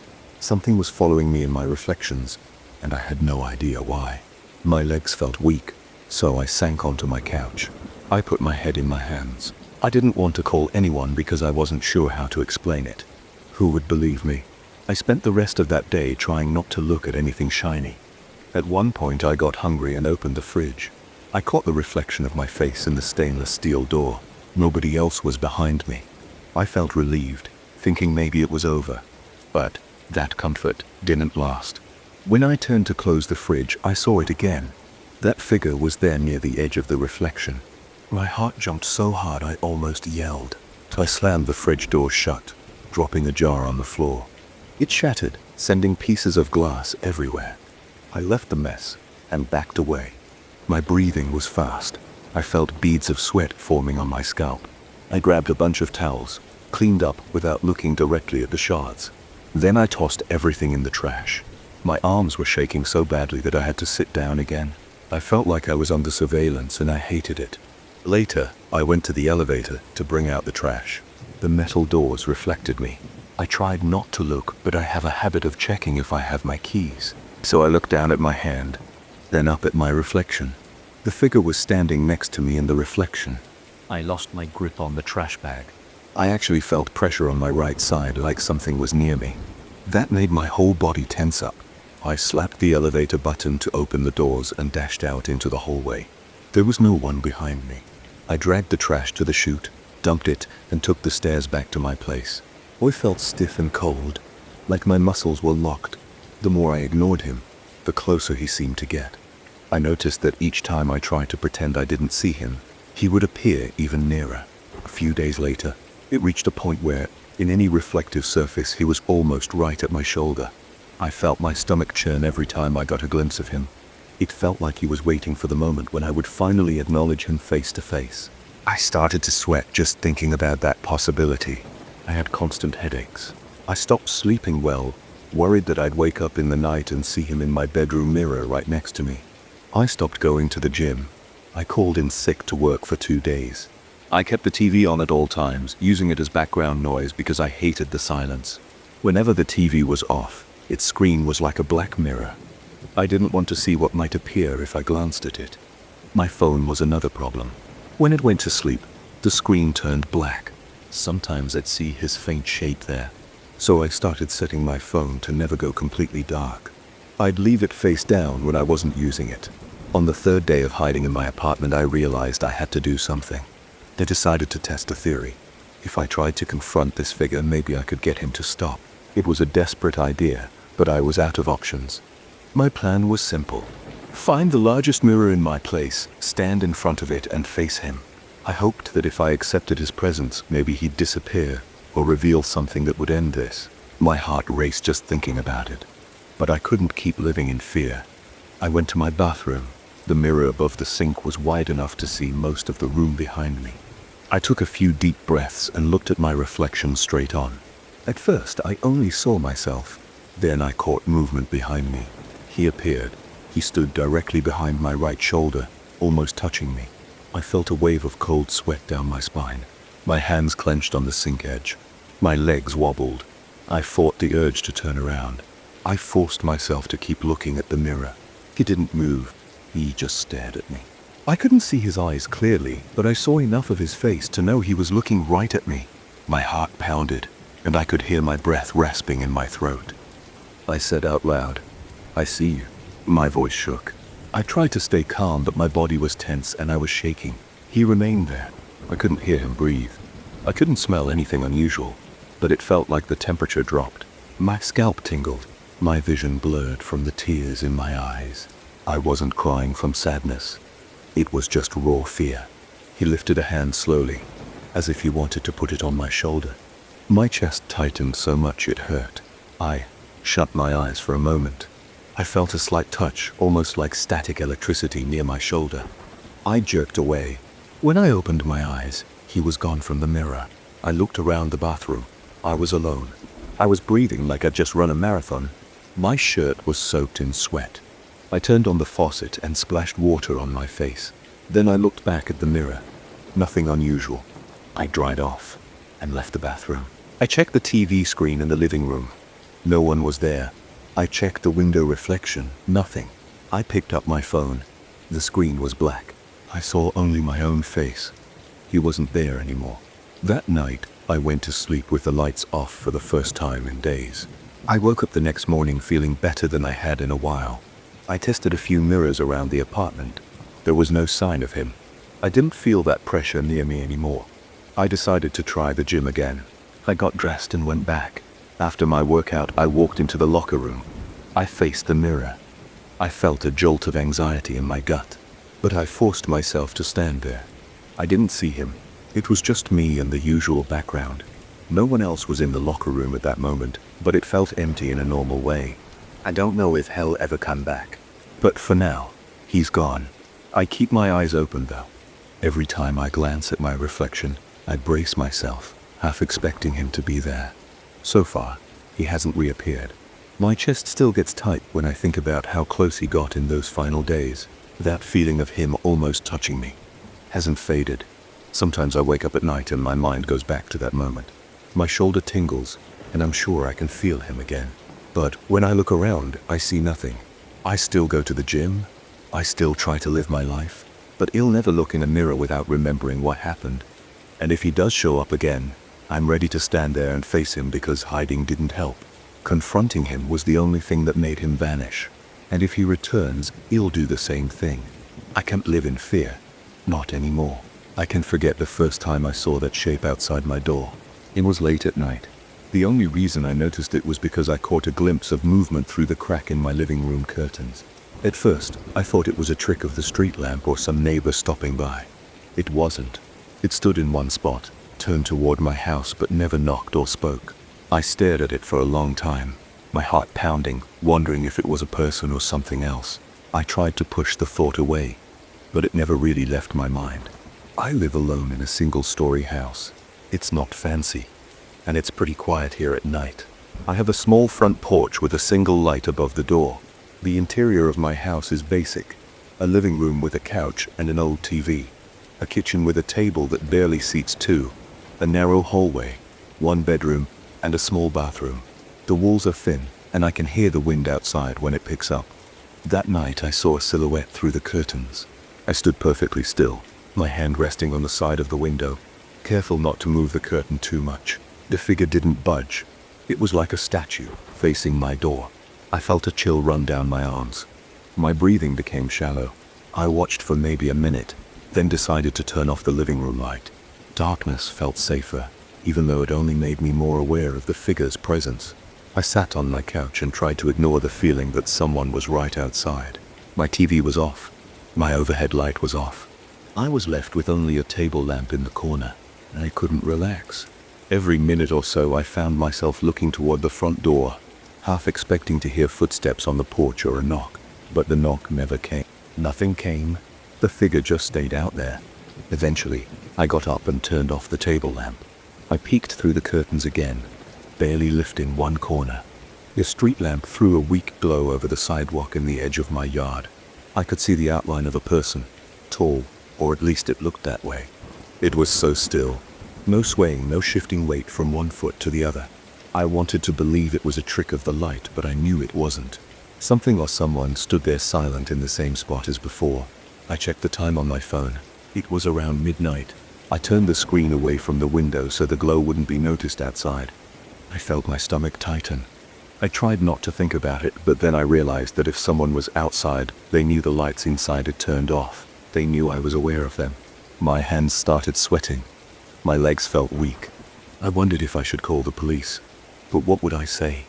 There's a figure outside my house that isn't moving or knocking. That sounded ridiculous. Plus, it hadn't done anything except stand there. An hour passed. I remember because I kept checking the time on my phone, and it was around 1 a.m. when I looked again. I glanced through the curtain. The shape was still there. My chest felt tight. I wanted to open the door and yell, but I also feared what would happen if I did. I tried turning on the porch light, hoping that would scare it off or reveal who it was. I got to the switch by the front door and flipped it. The bulb flickered on, and I could see a bit more of the figure. It was wearing something dark, maybe a coat, but I still couldn't see a face or any details. Then I noticed something that made me step back. It was closer. Before it had been near the edge of the yard. Now it was standing just past the footpath to porch. I hadn't seen it move. It was as if it had teleported a few feet closer. My mouth went dry, and my scalp tingled. I turned off the porch light. I felt my heart pounding in my ears. I rushed back to the living room, almost stumbling over the coffee table. My breath came in quick bursts. I didn't know what to do. I switched on my TV, keeping the volume low and trying to distract myself. Nothing helped. I ended up hitting the mute button so I could listen for any noise outside. I heard nothing. The street was empty except for that figure. I used the remote to access the feed from my security cameras. I have 3 cameras, one pointed at the driveway, one at the front porch, and one at the backyard. The driveway camera showed me the side of the yard. No movement. The backyard camera was static. No problem there. But the front porch camera made me jump. The figure was definitely closer than before. It was maybe 8 feet from my front door, but I never saw it move on screen. One moment it was at the edge of the yard, and then a few frames later it was by the porch stairs. I didn't see arms or legs clearly. It looked like a dark human shape that flickered forward when I wasn't looking. I felt sweat running down my face and neck. I wiped my forehead on my sleeve and tried to calm down. I pressed my back against the couch cushions, trying to breathe. I felt nauseous. I felt corners of panic creeping in. But I told myself I was safe inside and the door was locked. I had the security chain in place. I tried to think of a plan. Another hour passed. It was around 2 a.m. The figure remained outside, never knocking nor calling out. I left the TV on the security camera feed, watching it without blinking. At some point I dozed off for a few minutes because I suddenly jerked awake and realized it was now almost. My eyes jumped to the screen and my heart dropped. The figure was standing right in front of the camera but not facing it directly. It was angled in a way that I couldn't see details of a face. It was as if it knew exactly where to stand, so the camera wouldn't capture its features. I saw the edge of a shoulder, or maybe the side of a head. It was tall, definitely taller than me. I didn't hear my phone ring or any alarm, but I was shaking. My chest was tight. I wanted to leave, but I didn't want to open the door. I decided to check the back door, even though I almost never opened it. I walked slowly down the hall, checking each room to make sure no one was inside. Everything was dark. The windows were all locked. My back door was also locked. I put on my jacket, grabbed my house key, and thought about slipping out the back. But I was afraid the figure would somehow be there as well. I changed my mind. I couldn't handle the idea of stepping outside into the darkness alone. At 3 a.m. I heard a faint rustling sound. I muted the TV to listen. I pressed my ear to the front door. Nothing else. Then I returned to the living room. I checked the camera feed and saw no movement. The figure was still there, near the door but slightly off to the side. My breathing sounded loud in my ears. I felt like it was listening to me, listening to every breath, every shuffle of my feet.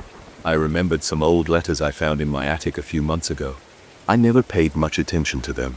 They were dusty and smelled of mildew. They mentioned something about an entity that doesn't knock. I grabbed a box from the closet where I kept the letters, and my hand shook as I flipped through them. It was a bunch of handwritten notes from a person who used to live here decades ago. They described seeing a shape outside the door. They wrote about feeling a presence that never announced itself, never made a sound. The letters warned, never invite it inside. If you do, it never leaves. I dropped the pages onto the floor. My heart pounded. The words on those pages felt too real. I was reading about what I was experiencing now. I glanced at the front door again. The chain was still latched, and the doorknob was locked. I could see a small seam of light from the porch, but no shadows passed by. No knocks, no voice. I felt like I was in a nightmare where everything moved slowly except my thoughts, which ran wild. By 4 a.m. my eyes burned from strain and fear. I couldn't stop staring at the security feed. The figure was still right there, frozen in place or moving in small increments when I turned my head. Every time I blinked, I worried it would end up closer, maybe even inside. My mouth was dry and my heart wouldn't slow down. I heard the wind outside. I heard the old house creak. I turned off the heater because the sound of the blower was messing with my ability to listen for movement outside. At some point I got so tense that I decided to do something. I went to my kitchen drawer and grabbed a small flashlight and a dull steak knife. Holding the knife made me feel a tiny bit safer. I tightened my grip on it and walked to the front door. I rested my hand against the wood, feeling my own pulse. I could sense something on the other side. It felt like a pressure or vibration, almost like there was a low hum I couldn't quite hear. I stood there trying to steady my breathing. Then I lifted the chain from the door just enough to see if it would react. Nothing happened, no movement. I put the chain back in place. I shook my head and stepped away from the door. I could smell my own sweat. My t-shirt clung to my back, and my legs felt like they were going to buckle. I held onto the wall to steady myself. I stared at the door for a few more seconds, then went back to the living room. I lost track of time around 4. I paced back and forth, pausing to glance at the camera feed. The figure never left the frame. Sometimes I thought I saw it turning its head or shifting slightly, but it always happened when I looked away or blanked. I started to feel dizzy from lack of sleep and the constant adrenaline. My thoughts got jumbled. I thought about calling someone, but it was so late. I didn't want to sound crazy. I also wasn't sure if anyone would believe me. At 5 a.m. a faint glow of morning started to outline the sky. I looked at the small window high on the living room wall and saw the color changing from deep black to a lighter shade of gray. I tried to calm myself by thinking that daylight might drive this thing away. But then I checked the camera again and the figure was still there, motionless. Around 5:30 I heard birds chirping. Usually that's a sign of a new day, something that makes me feel normal. But that morning their sound felt out of place. I tried to swallow my fear and turn the porch light on again, hoping maybe now, with a bit of daylight in the porch light, I'd see the figure leave. Instead, I noticed it had moved about 1 foot closer to the door. My stomach twisted. I turned the light off again. I stepped back from the monitor, pressing my hand to my forehead. My pulse hammered. I considered barricading the door with furniture, but then I realized it might come through the windows. I felt an urge to scream but held it back. By 6 a.m., actual sunlight started to creep across my lawn. Through the curtain, I could see the brightness outside. Normally that's when I'd start my day, making coffee, showering, getting ready for work. But now, I was glued to the security camera feed. The figure looked less solid in the light. It was still there, but it wasn't as sharp. I still couldn't see a face or features, it was just a dark shape. I thought maybe it was dissolving with the daylight, but it kept its position like a stain on my front porch. I waited another hour, checking every few minutes. The sun rose higher. The shape remained. I felt a wave of exhaustion slam into me. My eyelids drooped. I forced myself to stay awake by splashing water on my face in the bathroom sink. I stared at my reflection. My eyes were bloodshot, and I noticed lines of sweat dried on my temples.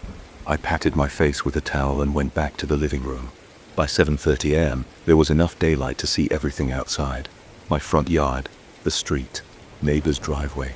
But the figure was still there, dark and silent, about 2 feet from my front door. I took another look at the old letters scattered on the floor. They said never to invite it in. They said it never knocks, never tries to force its way. It waits for an invitation. I believed those words now. My entire body felt like a tightened spring. I wanted to run out the back door and never return, but it was my home. I couldn't just abandon it. I paced around the living room, then went to my bedroom to stare out the side window. Sometimes I could see the reflection of my front porch from a slight angle, but I couldn't see the figure from there. I thought about calling a friend or a neighbor, but I hesitated. What would happen if someone showed up and casually opened the door saying, "Hey, come in for a moment"? That would be an invitation. The letters said that's all it needs. So, I stayed inside, alone, fighting off the crushing sense of dread. I wanted to sleep, but I was afraid of what might happen if I closed my eyes. I returned to the living room, flicked on the TV, and forced myself to watch the news. I tried to ignore the security feed, but every few minutes I switched back to see if the figure was gone. It wasn't. When the clock hit 8 a.m., I stood near the door and listened. There was no knocking, no scratching, no breathing. I lifted the curtain a bit, letting more light into the room. I saw the figure's outline pressed against the edge of the porch, almost blending into the shadows under the roof. My chest felt tight. My head hurt. I felt a wave of anger, like I wanted to shout and demand it leave. But I didn't. I remembered the letters. I didn't want to provoke it, and I definitely didn't want to give it any invitation to enter. As I write this, I'm still in my living room. The time is now 8:30 a.m. Daylight is strong, and I can see people walking their dogs a few houses down. Nobody seems to notice the figure. It's like it only exists for me. I've been awake all night, shaking and sweating. I keep checking the door, expecting a knock or a sudden push, but nothing happens. It just waits. My phone sits next to me, fully charged, but I can't bring myself to call anyone yet. I'm not sure what they could do. I'm watching the security feed right now. It's there, a dark shape against the pale light of morning. I feel it waiting for me to slip up, to open the door, to invite it inside. My plan is to hold out until it leaves. The letter suggests it might go away eventually, if I never invited it in. I'm not certain, but I'm tired, and my mind is unraveling with worry. Still, I refuse to open that door. I don't know when it will leave. I don't know if it ever will. But I remember the warning: it never knocks. It just stands there until you give in or lose track of your words and let it cross the threshold. So, I'll keep the chain in place, and I'll wait. I'll keep an eye on the cameras. That's all I can do. And maybe if I'm lucky, it'll be gone by the time the sun sets again. If not, I'll lock every door and window. I'll sit here until my eyes burn and my lungs ache from holding my breath. Because letting it in is not an option, and I'm not willing to find out what happens if I do. I checked into the old hotel farm to escape my routine. I didn't want anything fancy. I just wanted to clear my head and get some rest. The receptionist gave me a key and told me my room was at the end of the main corridor on the second floor. The place looked worn, with faded carpets in the lobby, and walls that had a dull yellow paint that seemed to peel in a few spots. I noticed the smell of old wood and some faint dampness, like the building had seen better days. I tried not to think too much about it. I just wanted a quiet retreat for a few days. The moment I settled into my room, I unpacked my clothes and tried to relax. My bed was firm. The sheets smelled like strong laundry detergent, so at least the cleaning staff did their job. There was a single window facing a field with tall grass and a small fence. A cool breeze came in when I opened the window, so that helped me ignore the musty smell in the room. After a quick look around, I decided to explore the hotel. That's when I noticed something unusual. There was a door at the far end of the second floor hallway. It looked older than the others, with chipped paint and a rusted knob. A sign hung there that read, "Do not disturb," in faded letters. The words seemed hand-painted. The wood around the frame had dark stains. They could have been water stains, but something about them looked off. I tried the knob out of curiosity, but it didn't budge. I went downstairs and asked the staff about the door. One was a middle-aged guy in a grey uniform. His name tag said Paul. He shrugged and said he didn't know anything about it. Another staff member, a woman in her late 20s, said she had never seen anyone go in or out. She looked at me with a puzzled expression. She said, "It's probably just a storage closet," but I could tell by her tone that she wasn't too sure. That door seemed to be one of those ignored corners of the place, something that nobody wanted to deal with. I tried to let it go, but a few days later I heard noises in the middle of the night. I'm a light sleeper, so any sound can wake me up. At first it sounded like distant clanking. I thought maybe it was just the ancient pipes in the walls. The noise got louder and seemed to come from down the hall. I left my bed, opened my door, and stood in the hallway. The corridor was dimly lit by a weak overhead lamp. I heard faint rattling that sounded like chains, and then I caught low moans. I couldn't tell if they were human voices or just the wind, but they gave me chills. My skin prickled and I felt a knot in my stomach. I walked toward that old door. Each step made the boards under my feet creak. My heart thumped in my chest and I tried to hold my breath to hear better. The closer I got, the more intense the sounds became. They were still muffled, like something was behind a thick wall. It definitely sounded like chains scraping in low groans. I felt lightheaded, but I kept moving. When I reached the door, I listened carefully.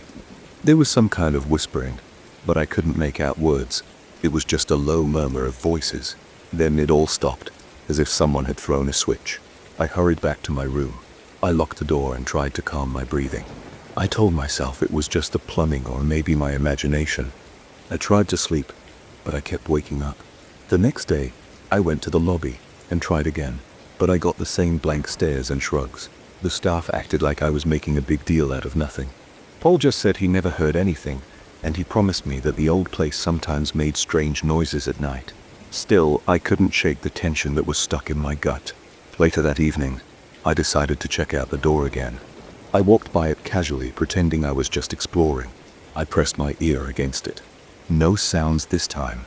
The sign that said, "Do not disturb," looked even more worn up close. I noticed flakes of rust on the doorknob and the area around the lock looked scratched, like someone had tried to force it at some point. That made me curious. I wondered if some guest had once tried to get in but gave up. That night the noises returned, louder this time. I left my room again and walked down the hallway. The floor creaked under my weight. I carried a small flashlight this time because the corridor lights were weak. The beams of my flashlight fell on the door, and I saw rust streaks running down the knob onto the wood. The sign swayed a bit, as if someone had nudged it, but there was no draft. I don't know why it was moving. My heart pounded so hard that I felt an ache in my chest. My breathing turned quick and shallow. I reached for the doorknob, but it was locked as usual. Then I heard a clank on the other side. It sounded like a chain dropping. I jolted and stepped back. A cold sweat broke out on my forehead. I stood there for a good minute, maybe longer. I couldn't make sense of it. Then a series of muffled moans rose again, followed by whispers. My palms felt clammy on the flashlight. My mind raced with possibilities. I wondered if someone was trapped in there, but the staff insisted nobody used the room. My instincts told me something was off, and I couldn't let it go. I felt compelled to see what was behind that door. The next day, I asked a maintenance worker if I could borrow some tools. He was busy and didn't ask too many questions. He handed me an old screwdriver and a small crowbar. That night I went back to the door, determined to force my way in. The corridor was quiet. The overhead light flickered slightly. I crouched by the knob and tried the screwdriver. The lock resisted. I felt sweat rolling down the side of my face, and my heart hammered in my ears. I jimmied the lock for a while, but it refused to open. Then, I used the crowbar. I wedged it between the door and the frame, trying to leverage my weight against it. The door groaned and splintered. A few more tries and the lock gave with a snapping sound. I pushed the door open, and a burst of foul odor hit me. It was so strong that I gagged and had to cover my nose with my sleeve. The smell reminded me of something rotten or stale. The air inside the room felt thick and cold, like a draft coming from a damp basement. My body tensed, and I hesitated on the threshold. Finally, I pointed my flashlight inside. The room was dark, with only faint shapes. I stepped in, still holding the crowbar in one hand. The floor creaked under my feet, and the beam of my flashlight cut through layers of dust in the air. The smell made my eyes water. I swept the light around and saw a bare floor with strange marks. They looked like shapes or letters drawn in something dark and crusty. The lines curved in odd ways, like symbols I didn't recognize. The corners of the room were empty. No furniture, no storage boxes, nothing. It was just an empty space with those weird markings on the floor.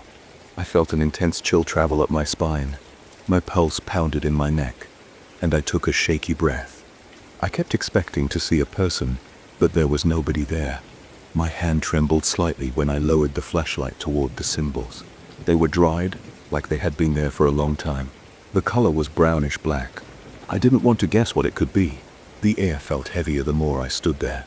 Then I heard a faint scraping noise behind me. I spun around, shining the flashlight at the door. Nothing moved, but my mind played tricks on me, and my muscles tensed. I moved the flashlight slowly across the walls. There were streaks and smudges like someone had tried to wash something away, but the stains remained in the plaster. I tried to steady my breathing. It was fast, and my chest felt tight. I backed out of the room, still pointing the flashlight inside. I closed the door, but it wouldn't latch anymore because I had broken the lock. I left it as close to closed as I could and hurried back to my room. I spent the rest of that night tossing and turning. My heart wouldn't settle. My head was full of images of those symbols. I wondered if I had walked into something dangerous or something best left alone. I had trouble thinking straight. My hands shook a bit, even when I tried to drink water. I told myself that the next day I would ignore it and maybe even check out early. But the next afternoon I wandered back to that hallway like I was in a trance. I found the door slightly ajar. I hadn't left it that way, but I figured maybe it didn't close properly after the lock broke. The sign was still on the outside, hanging crooked. I peeked inside. The odor inside was still strong, but somehow not as overpowering as before. The main difference, though, was the color of the markings. The symbols that had looked dark and dry the night before now had a wet sheen to them. I swear I could see a faint crimson shade, almost like fresh paint. It looked sticky. My stomach clenched, and I felt bile rise in my throat. I backed away and wiped sweat from my forehead.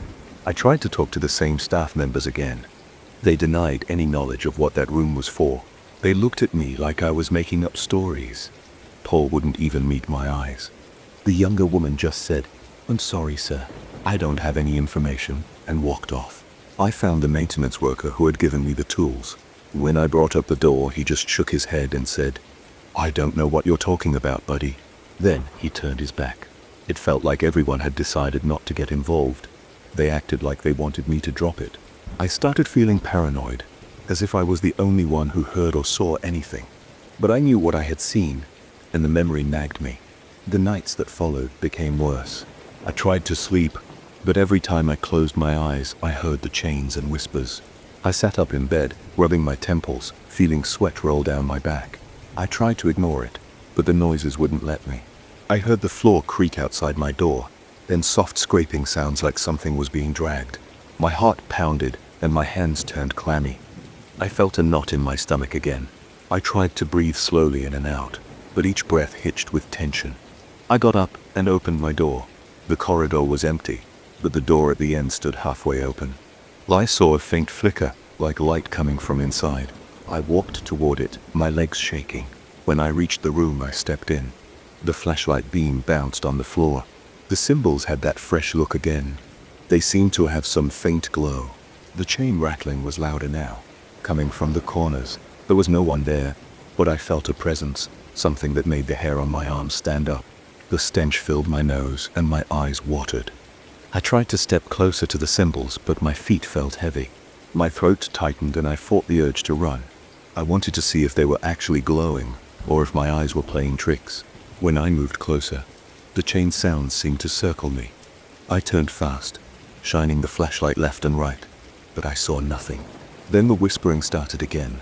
It sounded like several voices speaking all at once in low tones. My chest tightened, and I thought I might pass out. Stumbled out of there, nearly tripping on the threshold. I rushed back to my room, locked the door, and packed my bag in a frenzy. My hands wouldn't stop shaking. I had planned to stay a few more days, but I couldn't do it. That tension in my gut told me it was time to leave. I booked it downstairs before dawn. The front desk was empty. I left my key on the desk and walked out. I got in my car, turned the key, and drove away.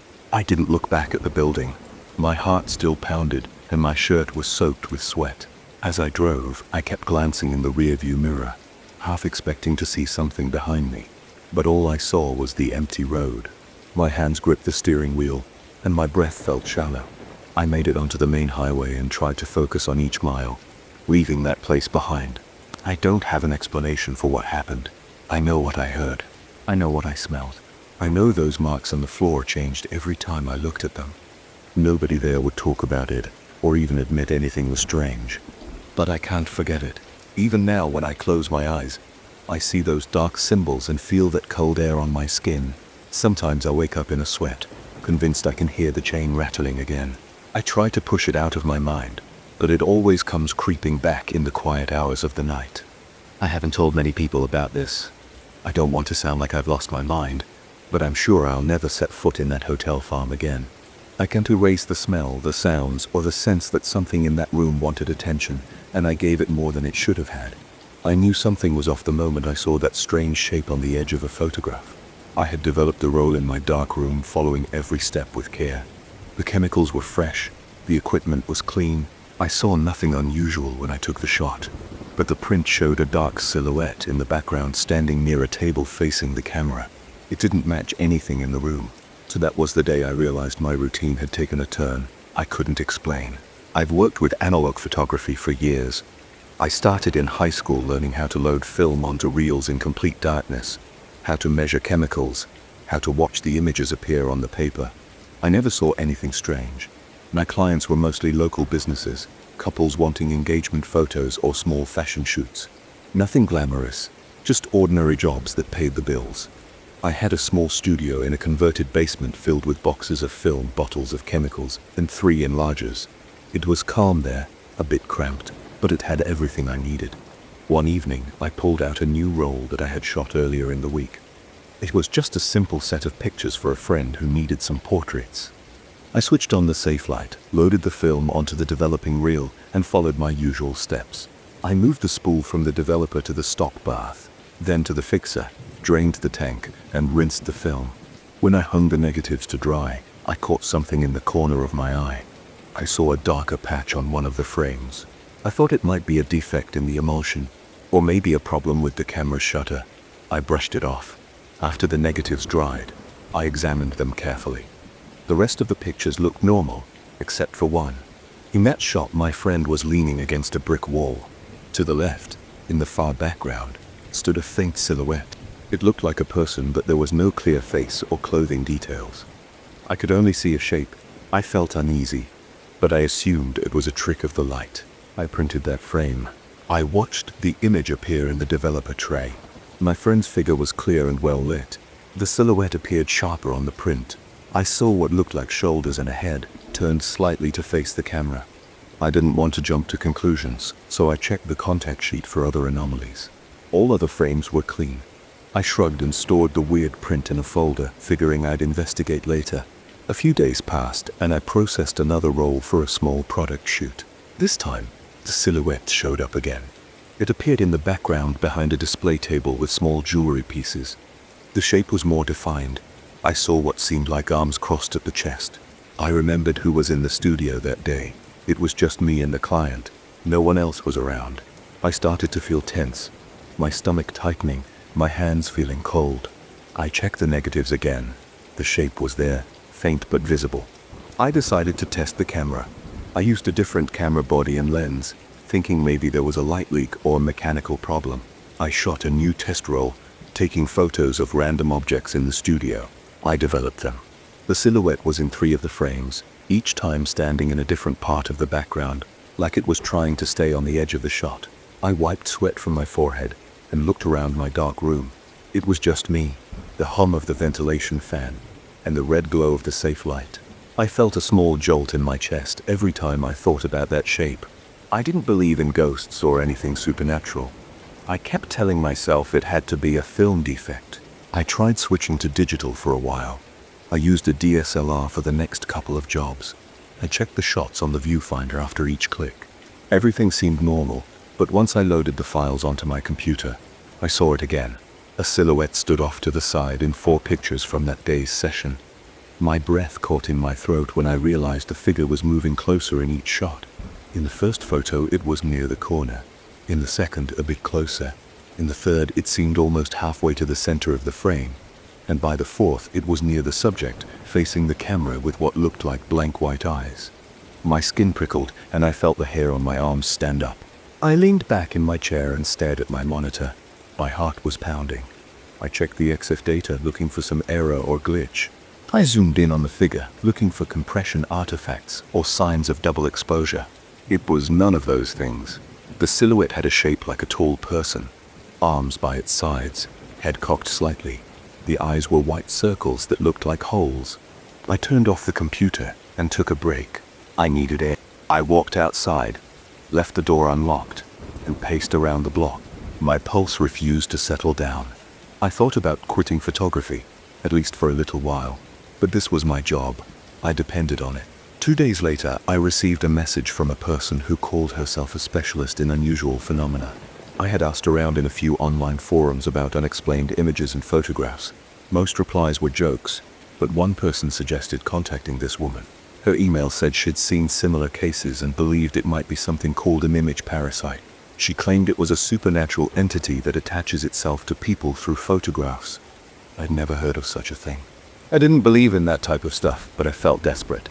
I visited her in a small office above a diner on the other side of town. She was older, spoke quietly, and didn't smile much. She had a series of old photographs pinned to a corkboard. Each showed a figure in the background, similar to mine. She asked for my prints and digital files. I had them on a flash drive along with some physical prints. She studied them under a magnifying lamp, then nodded. She said that once an image parasite starts appearing, it feeds on the attention from each new photograph. It becomes more visible and more present with every shot taken by its target. According to her, these parasites follow people who engage heavily in photography or any visual medium. I felt my throat tighten as she explained that the parasite would continue to show up, inching closer, until it could manifest in a more physical way. She said there was no straightforward way to banish it unless I stopped taking photographs completely. When I asked how I was supposed to make a living, she shrugged. I grew frustrated. She told me I could try some old methods involving strong lights and certain cleansing rituals, but she couldn't guarantee anything. She also mentioned that if I continued to photograph, the entity would keep getting stronger. She seemed genuinely concerned, not just trying to sell me a story. That night I tried to stay away from my cameras. I left my equipment in the studio, turned off the lights, locked the door, and went upstairs to my apartment. I sat on my couch and stared at the wall. My mind kept going back to those white eyes on my computer screen. I felt a knot in my stomach. My hands were shaky. I wondered if the silhouette would ever appear in real life, not just in photos. I reminded myself to stay logical. Everything looked normal in the dim light of my living room. I heard the faint traffic outside and a dog barking somewhere. Nothing else. The next morning I had a small shoot scheduled for a local fashion designer. I debated canceling but needed the money. I packed a digital camera, a few lenses, and headed out. The shoot took place in a simple studio space the designer had rented. I tried to act normal, focusing on the clothes and lighting. I took about 50 shots, checking the camera's screen every few clicks. I didn't see anything unusual. The tension in my shoulders eased a bit. I told the client I'd send the files in a day or two. When I got back to my own studio, I transferred the images to my computer. I opened the first few in my editing software. They looked fine. By the time I reached the 10th photo, I noticed a faint shape near the background behind a rack of clothes. In the 15th photo, the shape stood behind the model, its head turned toward me. I felt a heavy pressure in my chest. I clicked the next images in rapid succession. The figure moved forward in each shot, like a series of freeze frames. By the 40th photo, it was right behind the model, leaning toward the camera. I could make out white circles where the eyes should be. My hands shook. My breathing grew shallow. I closed the program and rubbed my temples. I remembered the specialist's words. It would keep getting closer. I set my camera aside and decided to try the cleansing technique she mentioned. She had given me a sheet of instructions which involved shining a bright flashlight onto photos where the figure appeared. She said I should speak certain words out loud. I wasn't sure if this would work, but I had no other plan. I grabbed the prints that clearly showed the silhouette and laid them on a table. I turned off the main light and turned on the flashlight, pointing it at each image. I read the words, which were in some obscure language or maybe just a phonetic script.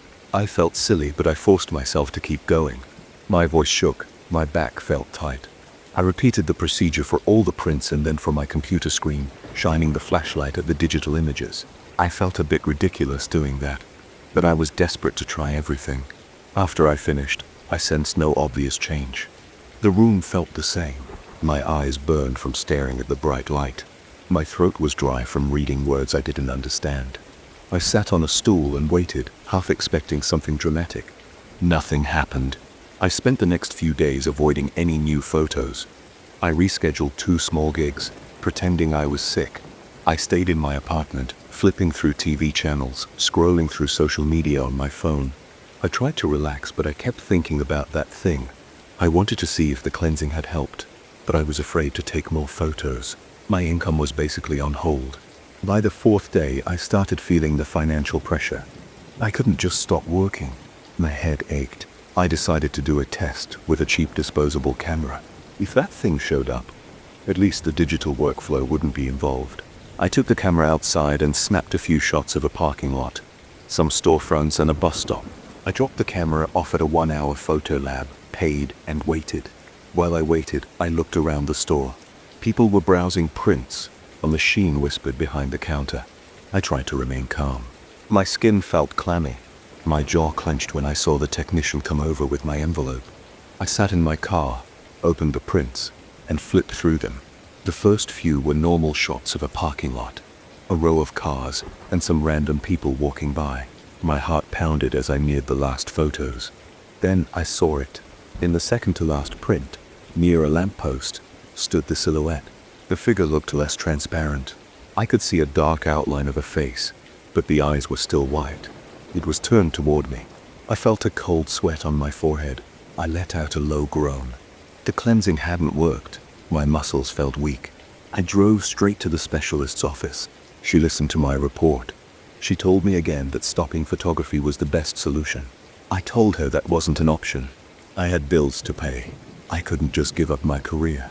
She said the parasite fed on my act of taking photos, and every new shot gave it more power. I asked if there was some way to trap it, maybe in a single image, and then destroy that image. She said it might work, but she had only heard rumors. We talked about using an extremely bright light source that could overload the medium, possibly severing the parasite's link. I went back to my studio and grabbed a high-powered strobe light. My idea was simple. I'd take one last shot with the strobe at maximum power. The flash would be intense. Maybe it would burn the image and disrupt the parasite. I set up a tripod, put a mirror on the other side of the room, and aimed the camera at the mirror so it would capture me. I wanted the silhouette to appear next to me, if it was going to appear at all. I attached a big strobe with a huge power pack. The instructions warned that it was extremely bright and could damage eyesight if used too close. I stepped back, set the focus, and took a deep breath. I pressed the shutter button. The strobe fired with a deafening pop. A harsh light filled the room. My eyes hurt. My head rang. I blinked hard. The camera beeped, indicating it had taken the shot. I checked the LCD screen. The image was mostly blown out, a wash of white. I did see a faint shadow near my left shoulder, but it was impossible to tell what it was. I felt a rush of relief followed by a wave of exhaustion. My knees felt weak. My heart pounded as if I'd just run a race. I haven't seen the parasite in any photos since then. I've gone back to taking pictures for work, using both film and digital. I check every image carefully. Sometimes I think I see a blur in the background, but it never forms into a silhouette. I avoid sharing my story with clients or colleagues because it sounds bizarre, but I keep a file of all those old prints and digital copies just to remind myself of what happened. I keep the strobe light in my closet, ready to fire again if needed. For now, everything seems normal. I don't know if the parasite is gone for good. All I can do is stay alert and keep shooting. If it ever comes back, I know what I'll do. I'm not ready to give up photography. I'll face it again if I have to.